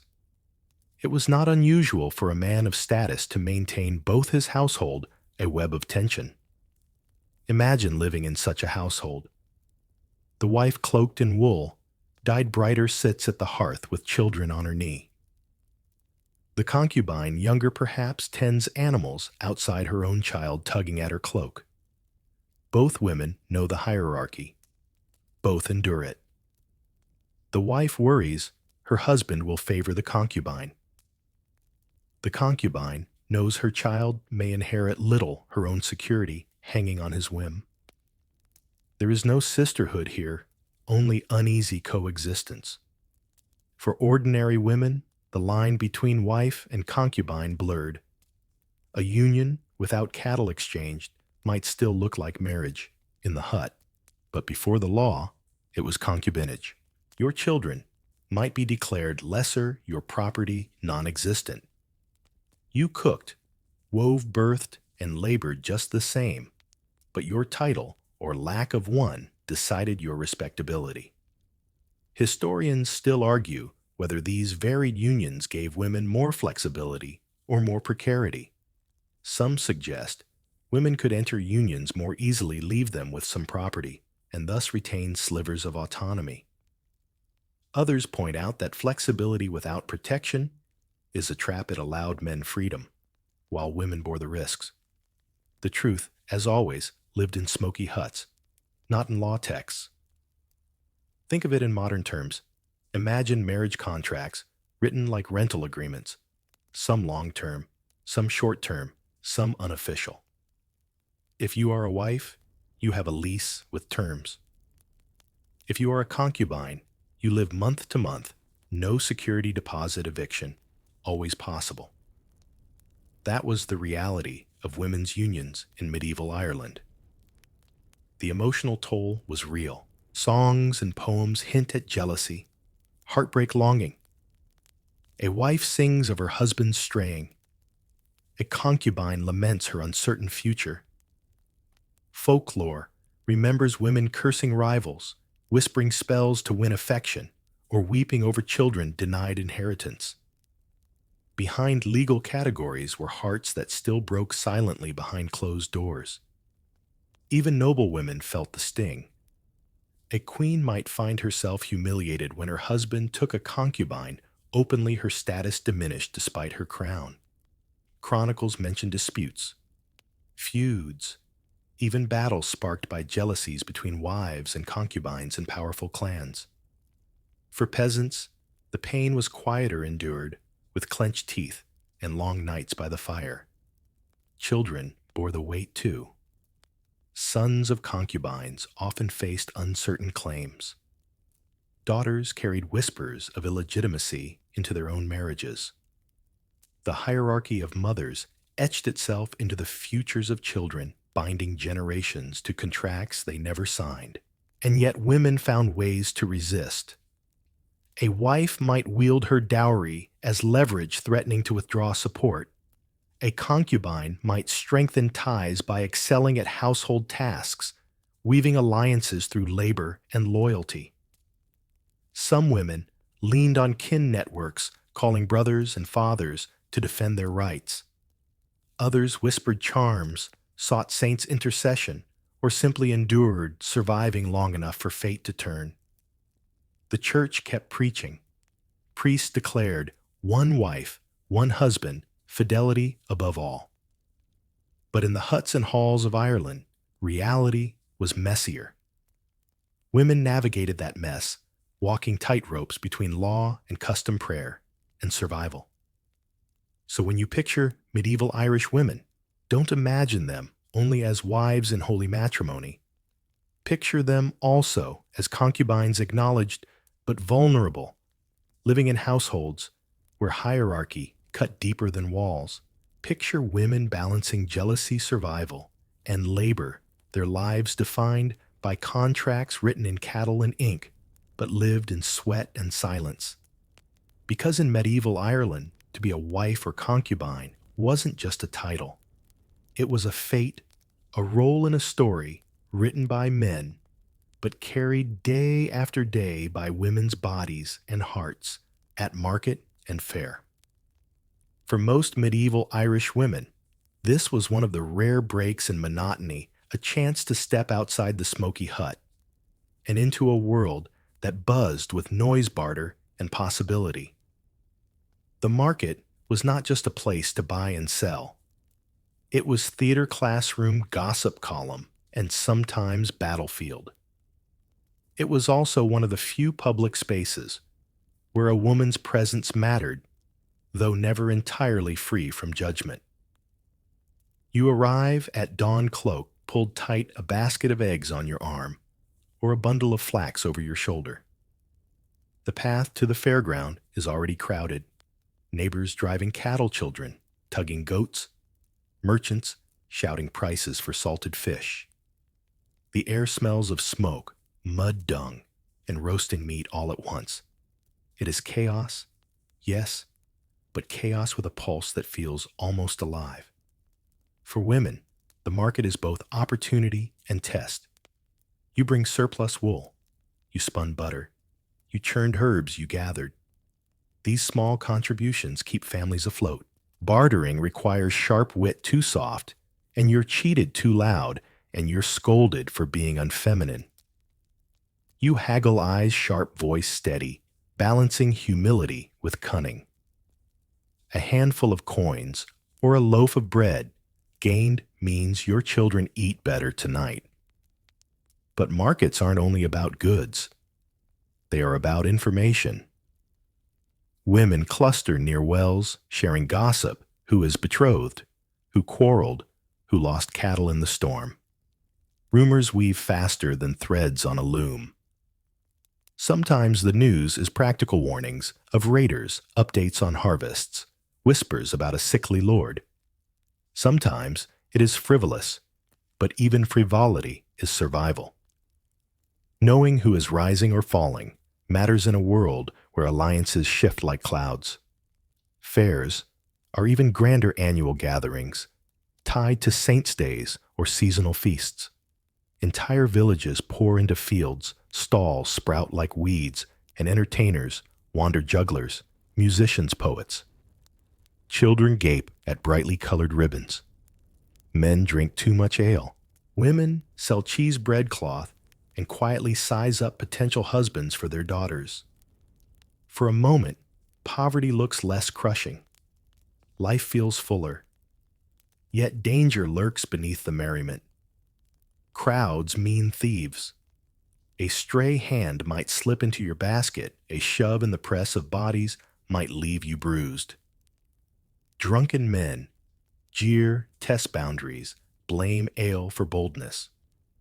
Priests warn against fairs, calling them dens of sin, but even they show up hawking indulgences or collecting tithes.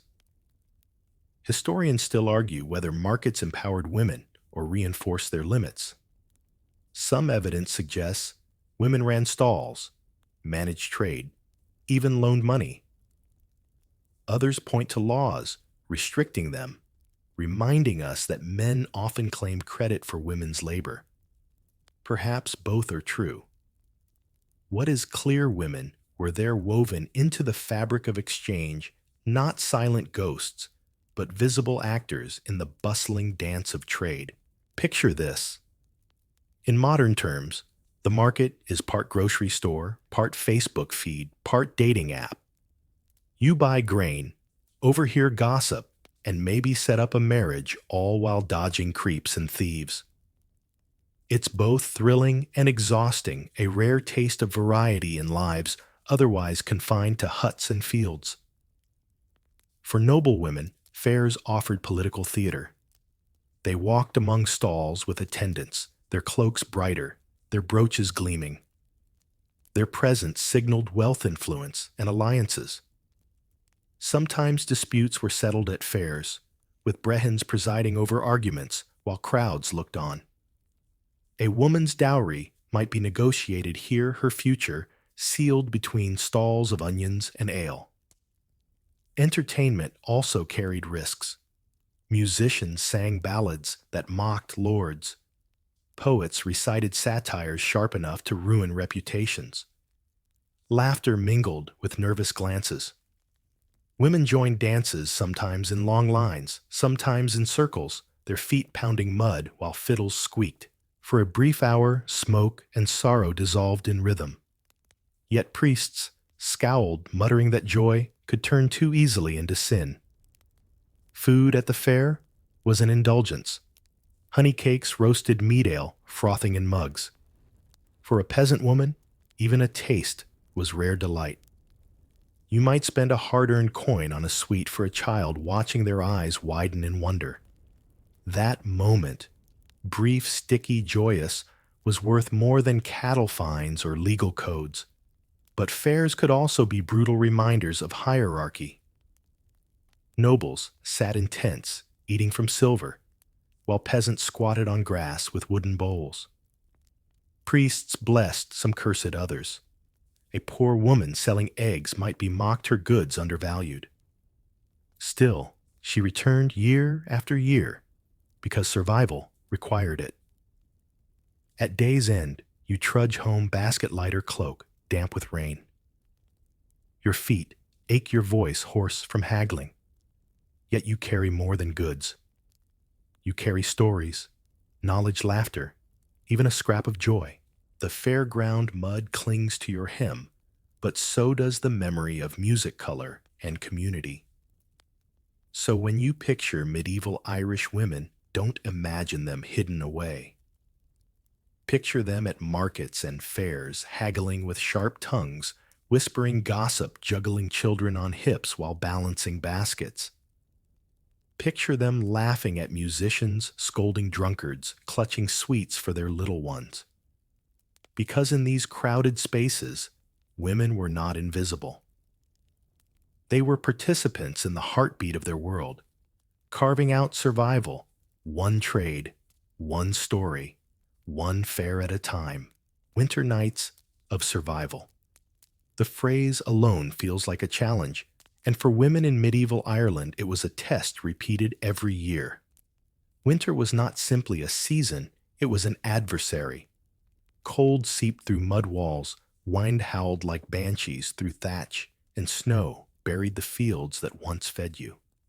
Nights stretched endless dark and bone-cracking, and every breath of warmth became a fight you waged with little more than smoke straw and stubbornness. Picture yourself in the hut as the sun falls at 4 in the afternoon.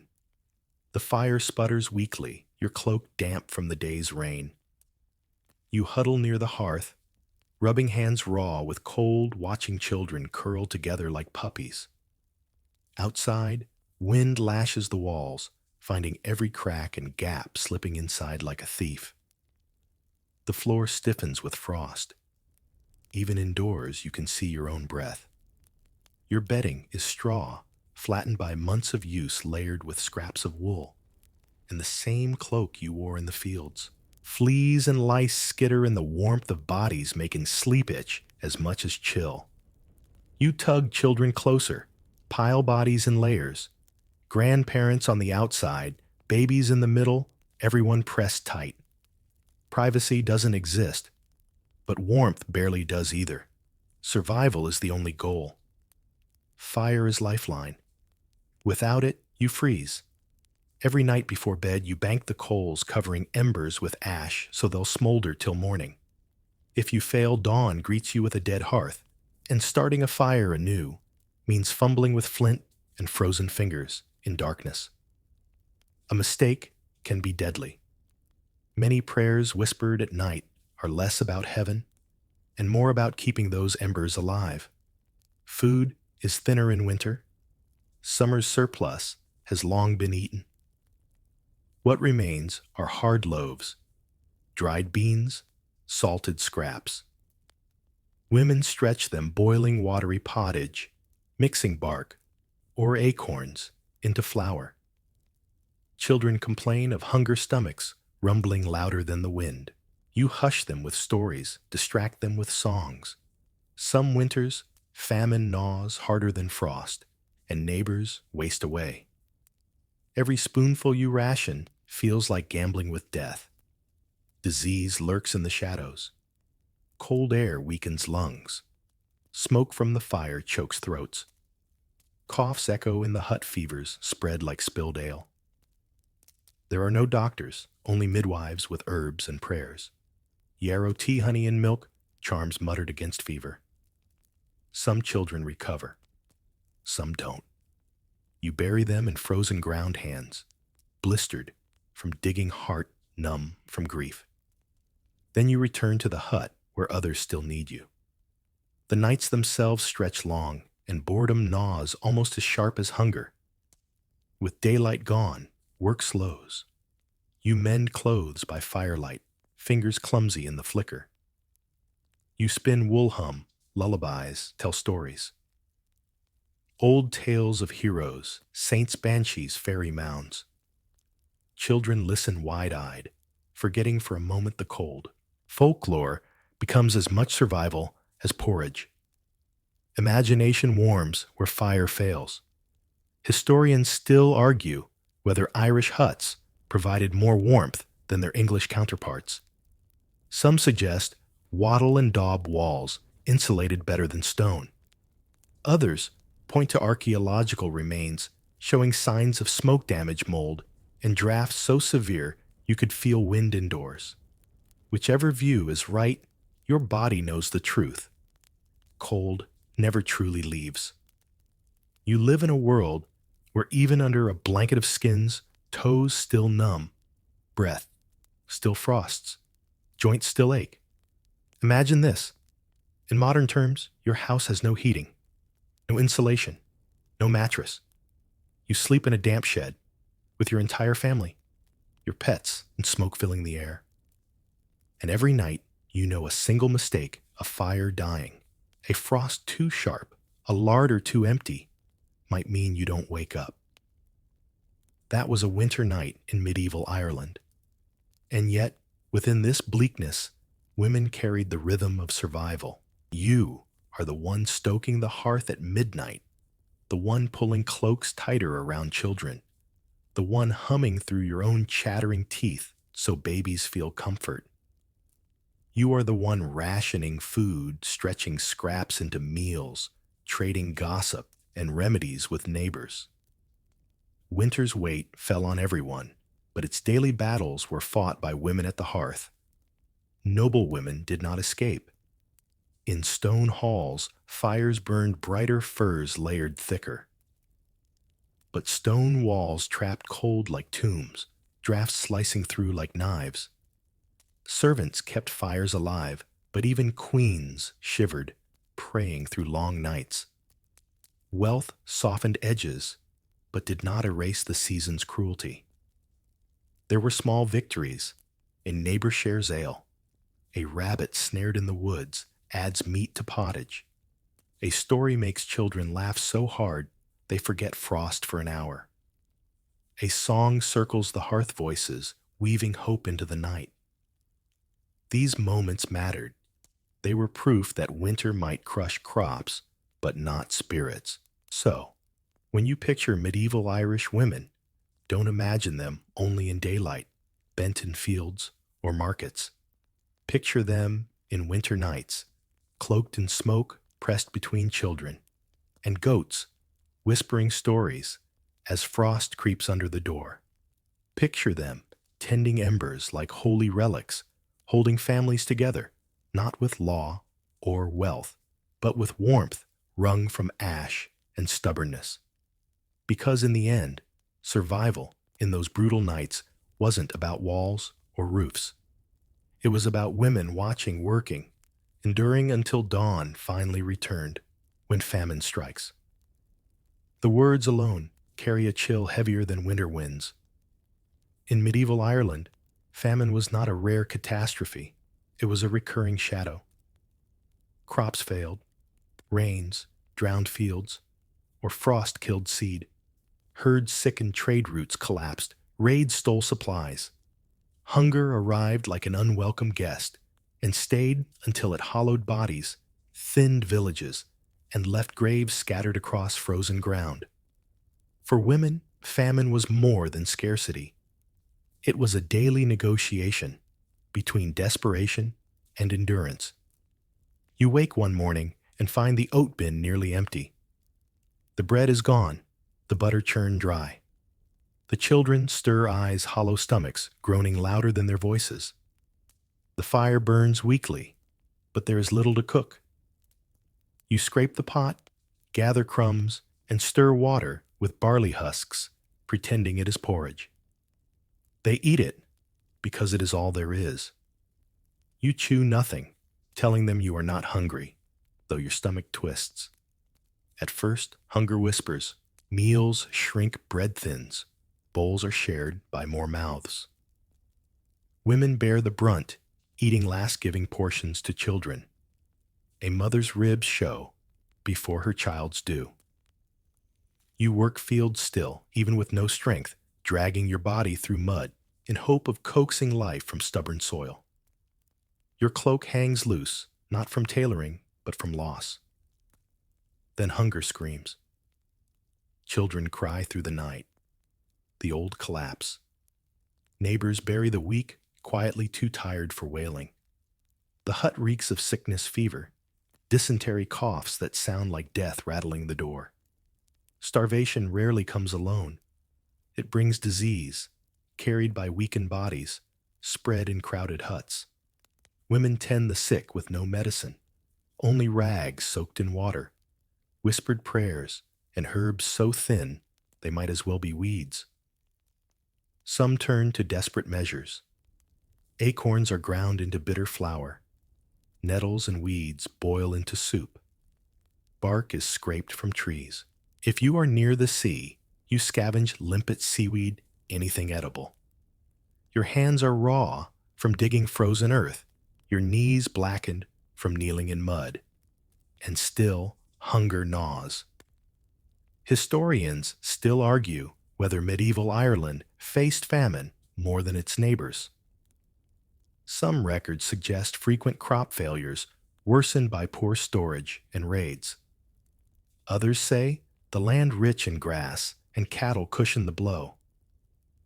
But for women living through it, arguments don't matter. Hunger is not theory. It is the sound of your child's breath slowing in the night. Imagine this in modern terms: opening your refrigerator and finding only spoiled scraps. The grocery store is empty. The neighbors have nothing to share.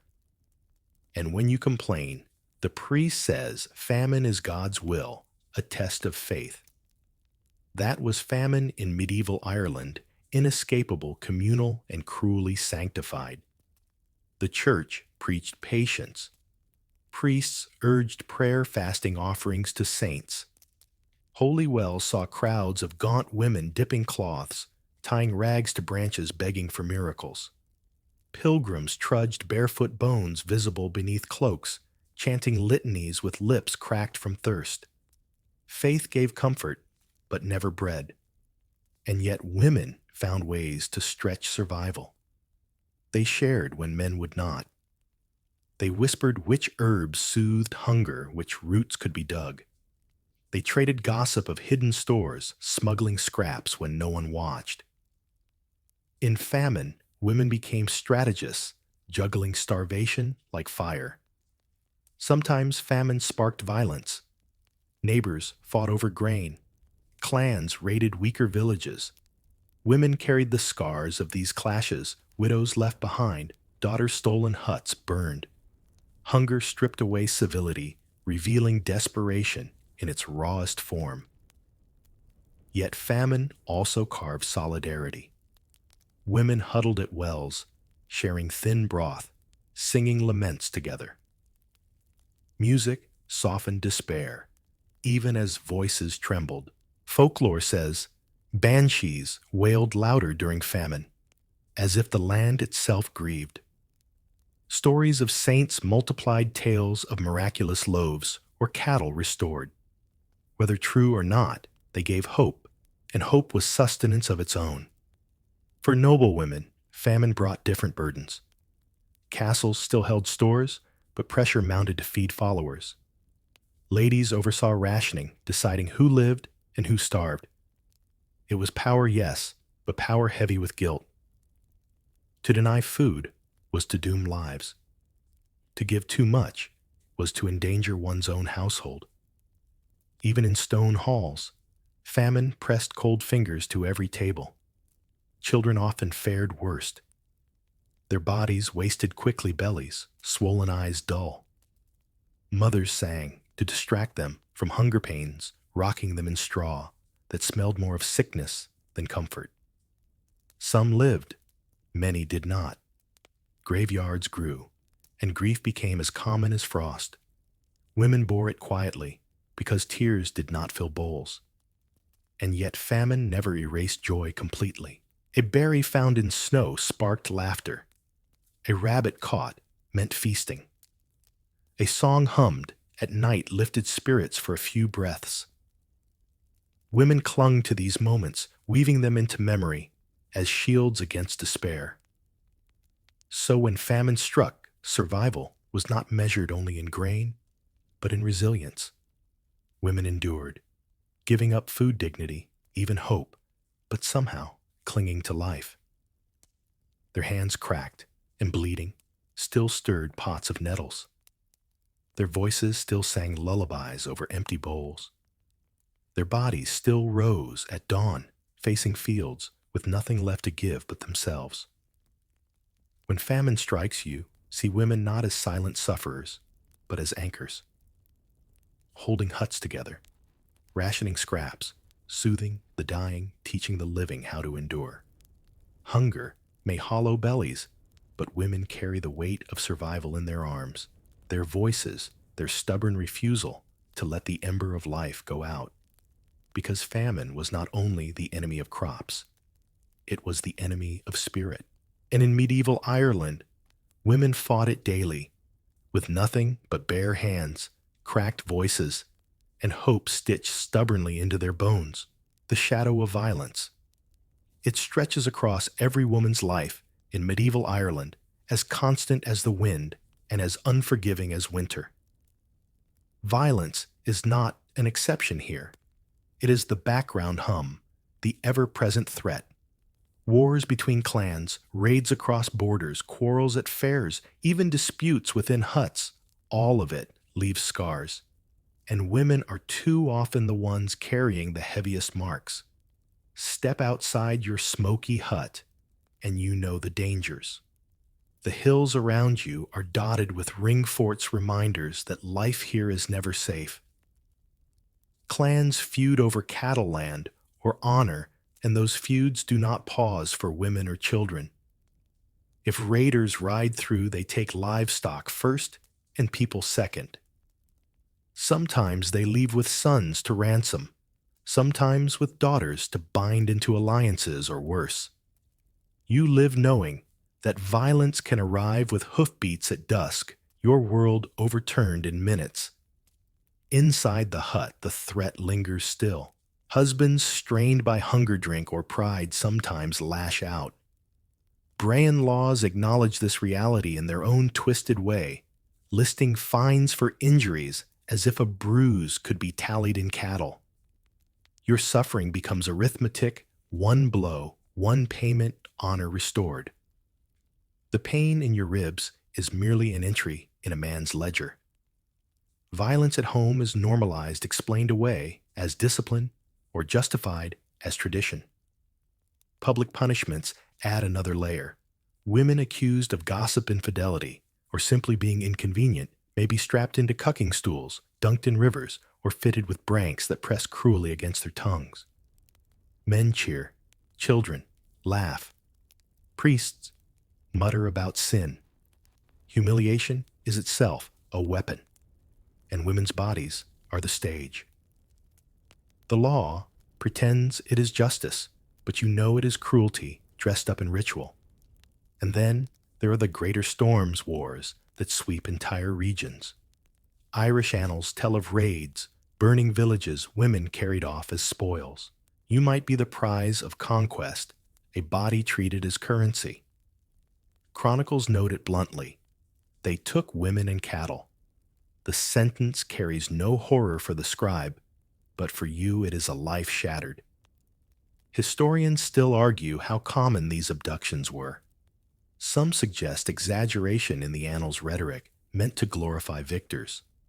Others point to sagas and legal codes that detail rules for ransoming women, proof that the practice was widespread. Either way, the shadow was always there. You never forgot it when the horizon darkened with unfamiliar riders.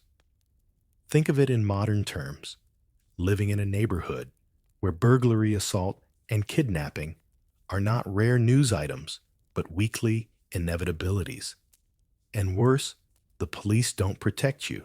They find your abuser afterward and call it balance. That was medieval violence for women, constant, normalized, sanctified by custom. Even festivals could turn violent. At fairs, drink loosened tempers, and arguments spilled into brawls. Women caught in the crowd were shoved, struck, or groped, their protests drowned in laughter and ale. The market's lively pulse could shift to terror in moments. Yet you still went because trade was survival. Every step into the crowd was a gamble. Noble women were not immune. Their lives seemed cushioned by stone walls and guards, but those walls could crumble under siege. Chronicles describe castles burned, ladies dragged away, sometimes married off to enemies in forced alliances. Even queens were pawns, their bodies woven into treaties as much as dowries. High status did not erase the shadow, it only changed its shape. Religion ironically added no safety. Priests thundered against sin, but they also preached women's submission. Some justified beatings as correction, reminding wives of their duty to endure. Others turned a blind eye to violence so long as tithes were paid and confessions made. Sanctuary rarely meant safety when the church's sermons carried as much weight as swords. And yet, amid the brutality, women carved resilience. You learned to read the warning signs, the shift in your husband's voice, the tone of a neighbor's threat, the distant rumble of hooves. You hide valuables, quickly usher children out the back. Prepare herbs to soothe bruises before they swell. You do not erase violence, but you learn to survive it. Folklore reflects this tension. Stories of warrior women, Scathach training heroes, Queen Medb leading armies whisper of female strength even as daily life crushes it. Songs and laments speak of loss of raids of women carried off, but also of defiance. Oral tradition becomes a place where women's endurance is honored, if not protected. Sometimes, violence sparks resistance. Women throw stones at raiders, curse soldiers, hide fugitives beneath rushes on the floor. You may not wield swords, but you wield defiance, small and stubborn. You teach daughters to be wary, to endure, to remember. Survival itself becomes an act of rebellion. The shadow of violence never fades, but neither does the human drive to live. Fires are lit again after raids.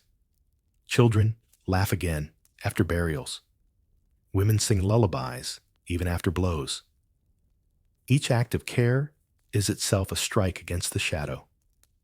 So, when you picture medieval Irish women, don't imagine them untouched in cloisters or untouched in sagas.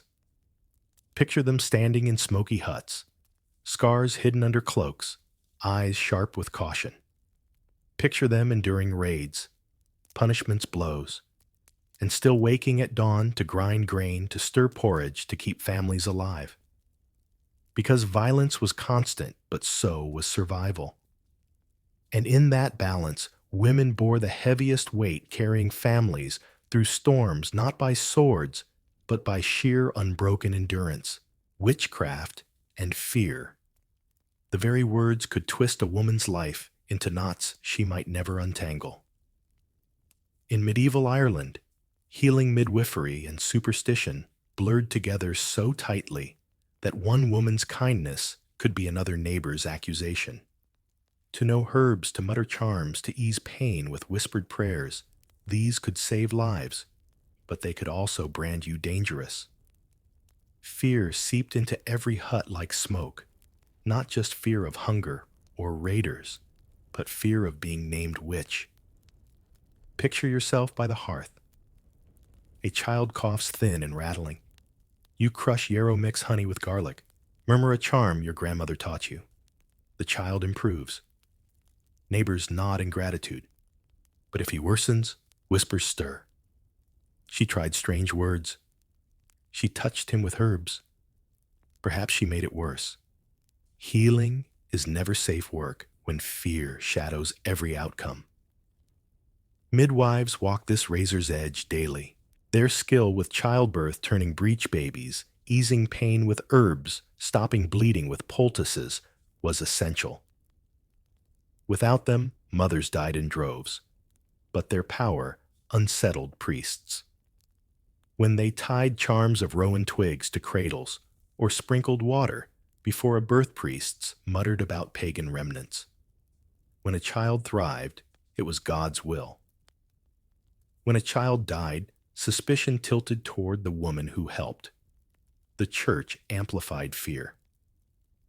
Priests thundered that witchcraft was sin, that women could consort with demons through charms and herbs. Yet they relied on midwives, quietly blessing their work after the fact, baptizing newborns they could not have delivered themselves. It was a dance of hypocrisy. Condemn with one hand, depend with the other.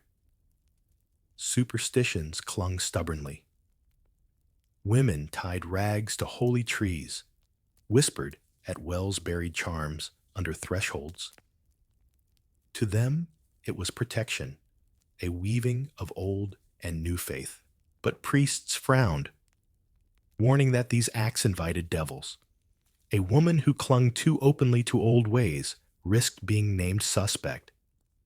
Historians still argue whether witch hunts raged in Ireland as fiercely as in Europe later on. Many agree that Ireland saw fewer burnings, fewer trials, but fewer doesn't mean none. Records tell of women accused, mocked, punished, not always executed, but humiliated, shamed, beaten. Fear itself was punishment enough, silencing women's voices, shrinking their influence. Imagine this, in modern terms, you volunteer as a nurse, saving neighbors with simple remedies. But every mistake, every death, every jealous rival could accuse you of malpractice, and malpractice isn't a lawsuit. Here it's being paraded through town with insults hurled. That was the peril of being useful in a fearful world. Women weren't only accused for herbs. Gossip itself could draw suspicion. A woman too outspoken, too independent, too visible might be called witch simply to silence her. The accusation needed little evidence. A cow sickened bread failed to rise. Storms wrecked fields. Someone must be blamed. And often it was the woman already disliked. Noble women weren't immune. Though less likely to be punished physically, they too could be whispered about, especially if they influence politics. A lady with strong opinions might be accused of bewitching her husband. Power in a woman's hand often looked like sorcery to men unused to seeing it. For ordinary women, fear was constant. You learned to guard your words, to veil your knowledge. You offered remedies, quietly shared herbs, only with trusted kin, disguised charms as prayers. You survived by blending in, even when your hands itched to help more boldly. Silence became another form of medicine, protecting yourself from neighbors as much as from illness. And yet witchcraft accusations also reveal something else: fear of women's power. In huts where men boasted strength with swords, it was women's hidden skills that kept life moving. Knowledge of herbs, of childbirth, of charms, these were survival. To fear them was to admit they mattered. And in a strange way, every accusation confirmed women's importance. Folklore carried echoes of both fear and reverence. Tales of wise women who healed with touch, cursed with words, spoke with spirits. Sometimes they were mocked, sometimes feared, sometimes honored. Children listened wide-eyed, learning that women's power was both blessing and danger. Stories carried warnings, but also admiration hidden in the fear. Nighttime made the fear heavier. The wind howled outside. Hut shadows stretched strange, and every cough, every creak felt ominous. You muttered prayers, traced crosses on doorposts, tied knots in thread. Was it superstition or survival? In medieval Ireland, there was no difference. The line between faith and witchcraft was as thin as smoke. Still, women endured. You whispered charms anyway, crushed herbs anyway, risked whispers anyway. Because survival mattered more than fear. If a child lived, you could endure gossip. If a mother breathed after labor, you could swallow suspicion. Fear was constant, but so was necessity. So when you picture medieval Irish women, don't imagine them simply silent in pews or bowed at looms. Picture them crouched by hearths, crushing herbs with steady hands, whispering charms into smoke, balancing survival against suspicion. Picture them carrying both the burden of fear and the gift of knowledge, weaving them together into fragile threads of life. Because witchcraft was never just accusation. It was the name men gave to women's power. And in medieval Ireland, that power, though feared, never vanished. Dreams and folklore. For women in medieval Ireland, these were not just bedtime stories or idle fantasies. They were lifelines. When the world outside was all mud, hunger, smoke, and fear, the mind still needed places to wander. Dreams offered messages, warnings, and sometimes comfort. Folklore wrapped the land in stories, transforming harsh hills and dark forests into landscapes alive with spirit saints and monsters. Together, they gave women a language to explain what life's struggles often refuse to answer. You lie on straw after a day of grinding grain and tending fire. The hut is dark except for the dim glow of embers. Children breathe heavily beside you. Goats stir in corners, and your body aches from endless work. But your mind drifts. Dreams come easily in smoke-filled air, a mix of hunger, exhaustion, and imagination. Some dreams feel like nonsense, but others carry weight. In Ireland, dreams were not private secrets. They were omens. If you dreamed of water, it might mean sickness or fertility. If you dreamed of a cow, wealth might be coming or raiders might be near. Women whispered these meanings to each other, passing them like recipes. Dreams became a kind of map when the future was uncertain. You learned to listen carefully, not just to your own dreams, but to those of others, weaving their images into warnings and hopes. Folklore filled the rest of the night. Stories told at the hearth gave shape to shadows. The banshee wailing outside became the voice of grief itself, terrifying, yes, but also strangely familiar.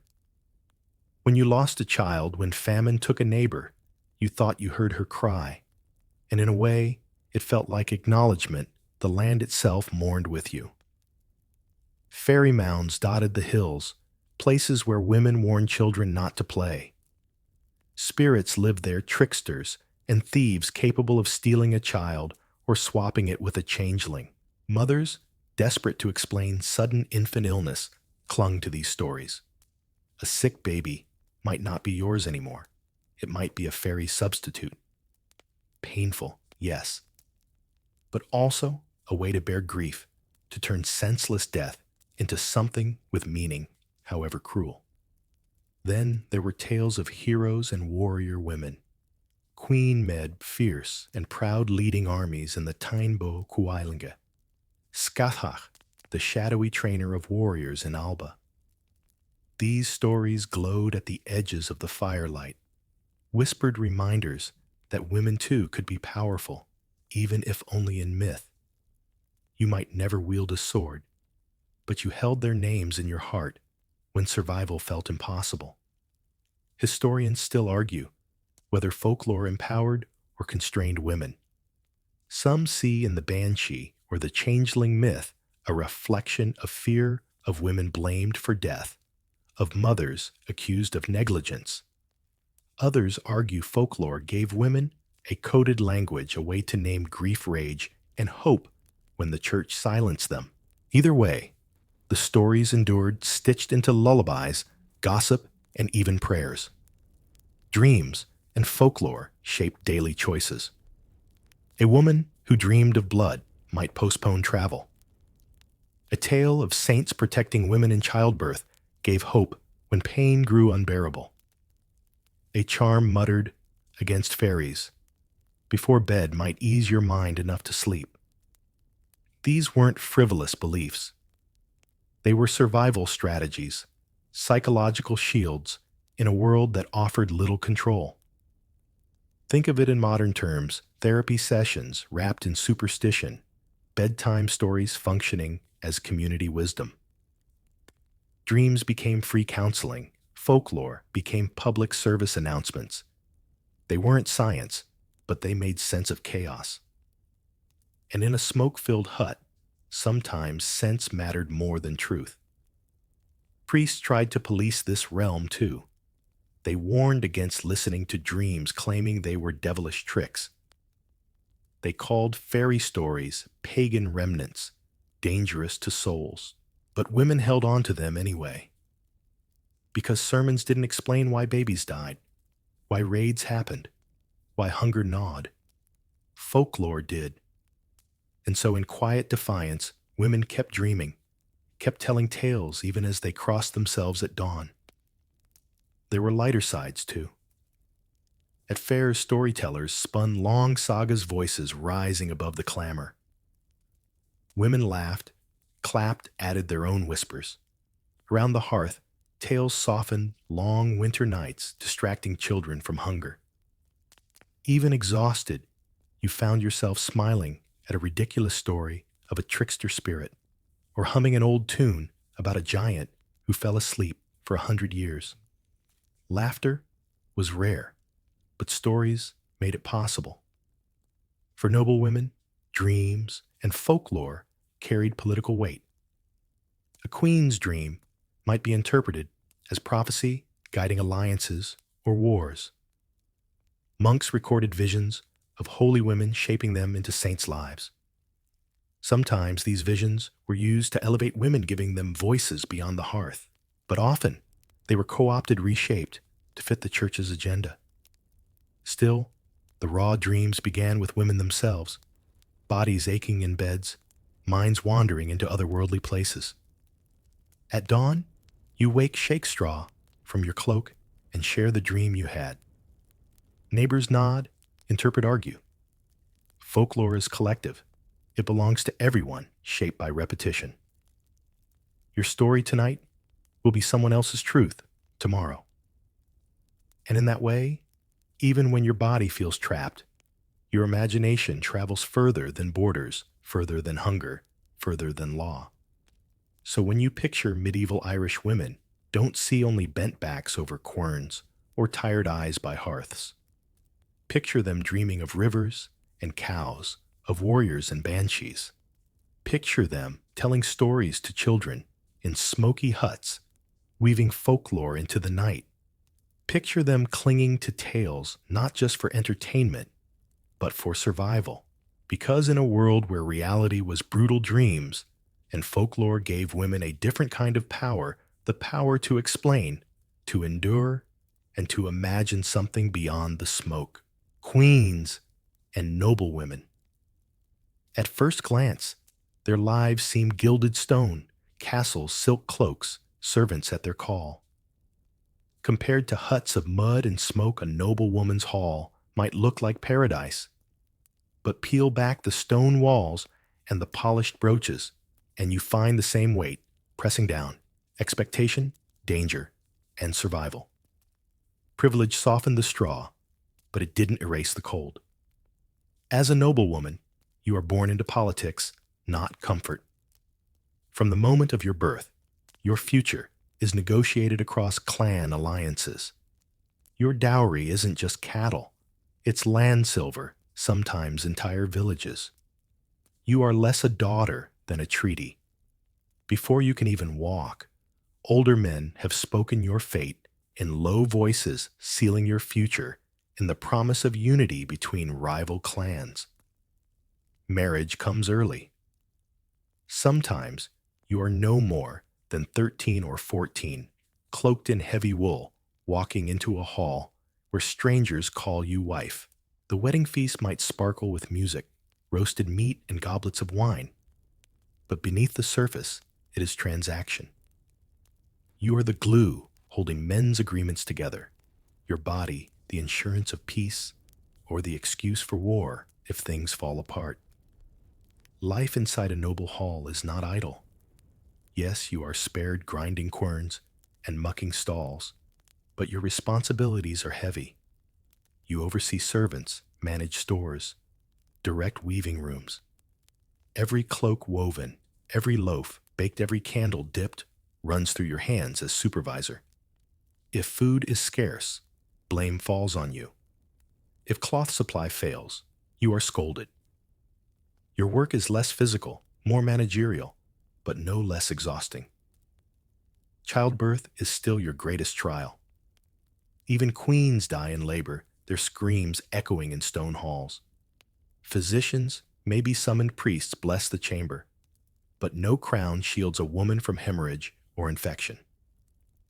Noble women are expected to produce heirs, and the pressure weighs like chains. A barren noblewoman risks disgrace, whispers, or even replacement by another wife or concubine. Violence stalks noble women too. Stone walls attract raids as much as they repel them. Sieges starve castles, and noble women huddle with servants rationing scraps praying walls hold. If they don't, you may be captured, carried off, forced into another clan's bedchamber as spoil.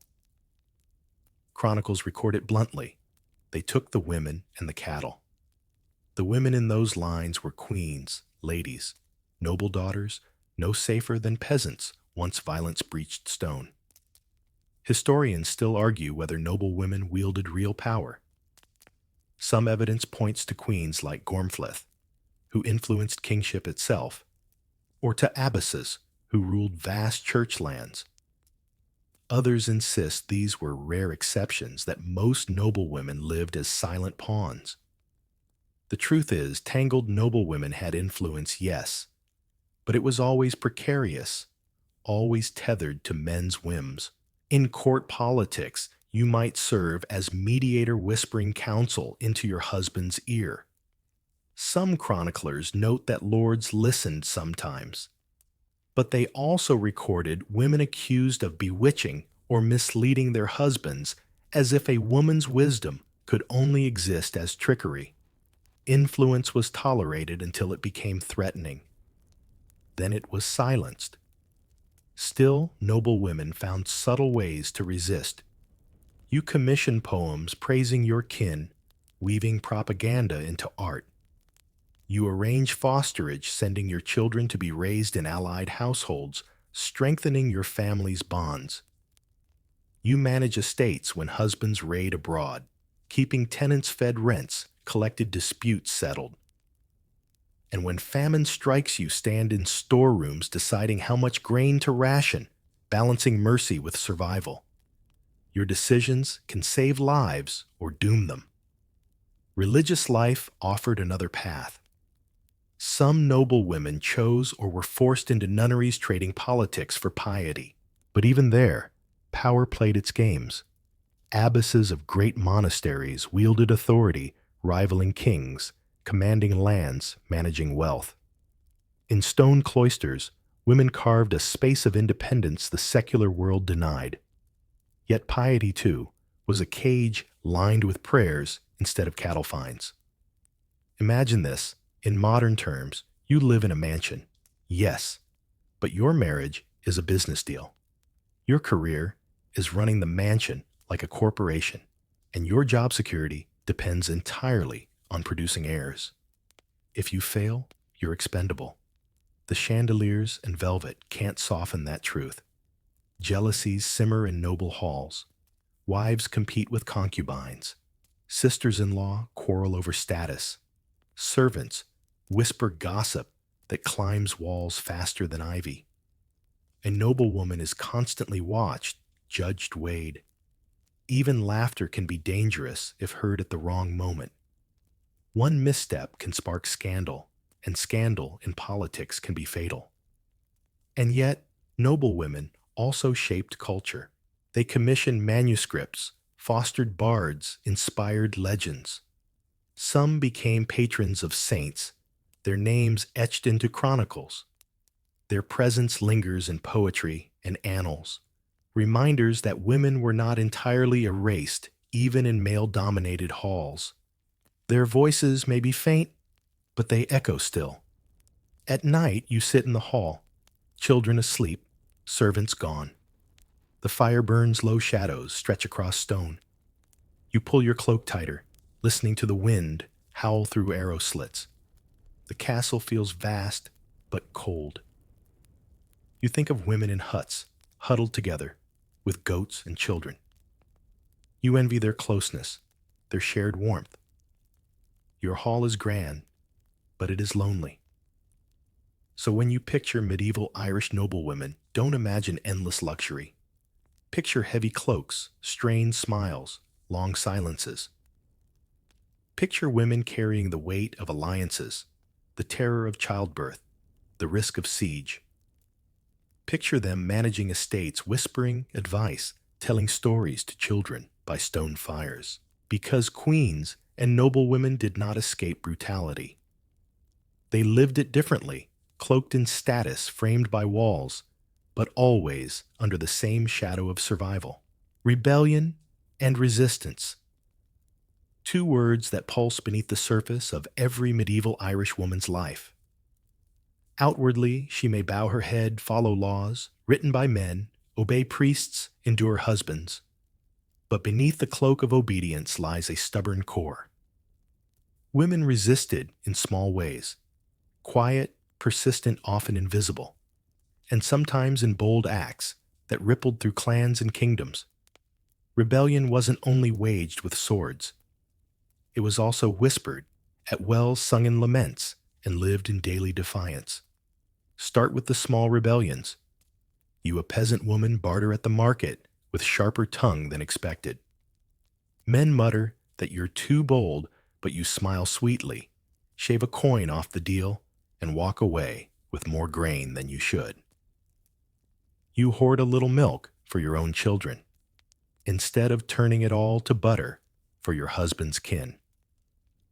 You whisper charms at childbirth, even though the priest warns against superstition. These aren't grand gestures, but they are rebellion. Tiny refusals to let every inch of life be dictated by others. Clothing itself becomes defiance. While priests preach modesty, you tie a colored ribbon into your hair, a splash of joy against the gray. You embroider knots along your cloak, symbols of pride and identity. To outsiders, it's decoration. To you, it's declaration. I am more than what law and church say I am. Resistance also thrived in stories. Women carried folklore that remembered older gods, older freedoms. Around smoky hearths, you tell tales of Queen Medb, who led armies and commanded respect. You whisper of banshees, who wail louder than priests of fairy women who trick kings. Every story is a reminder that women have power, even if men try to bury it. Storytelling becomes rebellion in disguise. Then there is open defiance. Some women refused marriages, fleeing into convents, where at least in theory vows offered more autonomy than husbands. Others ran to relatives, sparking feuds that forced families to negotiate rather than crush them outright. A few took up arms, recorded in sagas as fighters' rare yes, but proof that rebellion sometimes carried blades. Historians still argue how common female resistance was. Some point to laws and chronicles that portray women as obedient silent. Others note poems, songs, and records of disputes where women clearly spoke, resisted, and sometimes won. Perhaps the truth is that women's rebellion often went unrecorded, dismissed as gossip or superstition, even when it kept households alive. Imagine this in modern terms. You work a low-paying job, your boss controls everything, laws are against you. But you hide extra coins, bend rules, and share memes mocking the system. That's rebellion on a small scale. For medieval women, the memes were songs, the hidden coins were scraps of butter. The resistance was survival. Noble women, too, resisted in ways both subtle and loud. Some used fosterage to strengthen alliances, shifting children like pieces on a chessboard. Others whispered counsel into lords' ears, shaping decisions from behind the curtain. Chronicles dismiss these actions as manipulation, but in truth, they were strategy women carving power where none was offered. There were also queens who openly defied.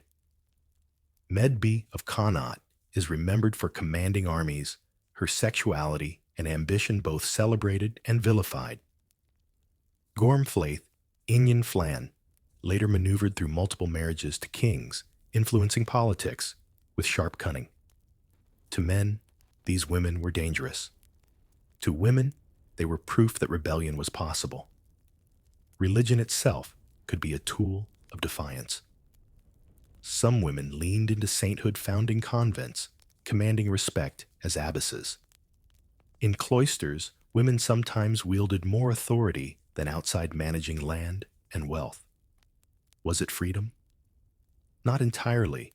It came with vows, silence, and male oversight, but it was a form of resistance, choosing piety to escape marriage or wielding sanctity as shield against men's control. Every famine, every raid, every winter demanded resistance too. Survival itself became rebellion against forces trying to grind you down. Each day you rose, stoked the fire, fed the children, and lived another day, you had resisted hunger disease, despair, quiet, invisible, but immense. Of course, resistance came with risk. Women accused of witchcraft were punished. Wives who defied husbands could be beaten, fined, cast out. Noble women who plotted too boldly faced scandal, exile, even death. But risk never erased the impulse. When survival itself requires pushing back, rebellion is as natural as breath. Folklore remembers it in sly ways. Trickster tales often feature clever women outsmarting men. Songs carry double meanings on the surface, piety beneath it, mockery. Even lullabies hide subtext, warnings, laments, hopes, whispered into children's dreams. Resistance didn't always shout. Sometimes it hummed softly, keeping spirit alive through repetition.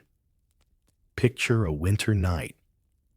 The priest has scolded you for charms your husband has grumbled about, food the children are coughing. You sit by the hearth, spin wool, and hum a song that mocks greedy lords. The children giggle. You smile. It is not revolution, but it is rebellion. It is refusal to let oppression silence laughter. So when you picture medieval Irish women, don't imagine only submission. Picture women bending rules, hiding scraps, singing defiant songs. Picture noble women maneuvering politics, peasant women outwitting merchants, midwives whispering charms despite sermons. Picture rebellion, not as grand battles, but as daily defiance, small, constant, stubborn. Because rebellion and resistance were not luxuries. They were necessities. Without them, women would have been erased entirely. With them, they endured carved space and kept the ember of autonomy glowing even in the darkest huts of medieval Ireland. And now, as our journey through the brutal life of women in medieval Ireland comes to a close, the fire we've been sitting beside begins to fade into soft embers. You've walked with them through smoky huts, across frozen fields, into churches heavy with sermons, and through markets alive with gossip and barter. You've seen them carry burdens of dowries, childbirth, famine, and violence, and yet still manage to sing, to laugh, to resist in ways both small and profound. Take a breath now. Let the weight of those centuries loosen its grip. The clamor of markets fades, the clang of quarrels softens, and what remains is a steady hush wind against hills' waves folding against Ireland's jagged coasts. Imagine the women resting after long days, their children finally asleep. Cloaks pulled close, whispers fading into silence. The struggle never truly ended for them, but the night at least offered pauses brief and tender. As you settle, picture smoke curling upward, no longer choking, but drifting lazily, like memory itself dissolving into air. The banshee's wail, once frightening, becomes a lullaby. The clatter of querns becomes a gentle hum. The weight of laws, hunger, and sermons melts into background murmur. What remains is resilience woven into the land like threads in old cloaks. You too can rest now. Close your eyes, feel the rhythm of breath slow, and imagine Ireland's green fields stretching endlessly washed in moonlight. The women we've met tonight fade into legend, but their endurance lingers soft and steady like embers that refuse to die. So drift with them, away from hunger and cold, into dreamscapes of warmth and story. Let the night close, gently carrying you not into fear, but into peace. Sweet dreams.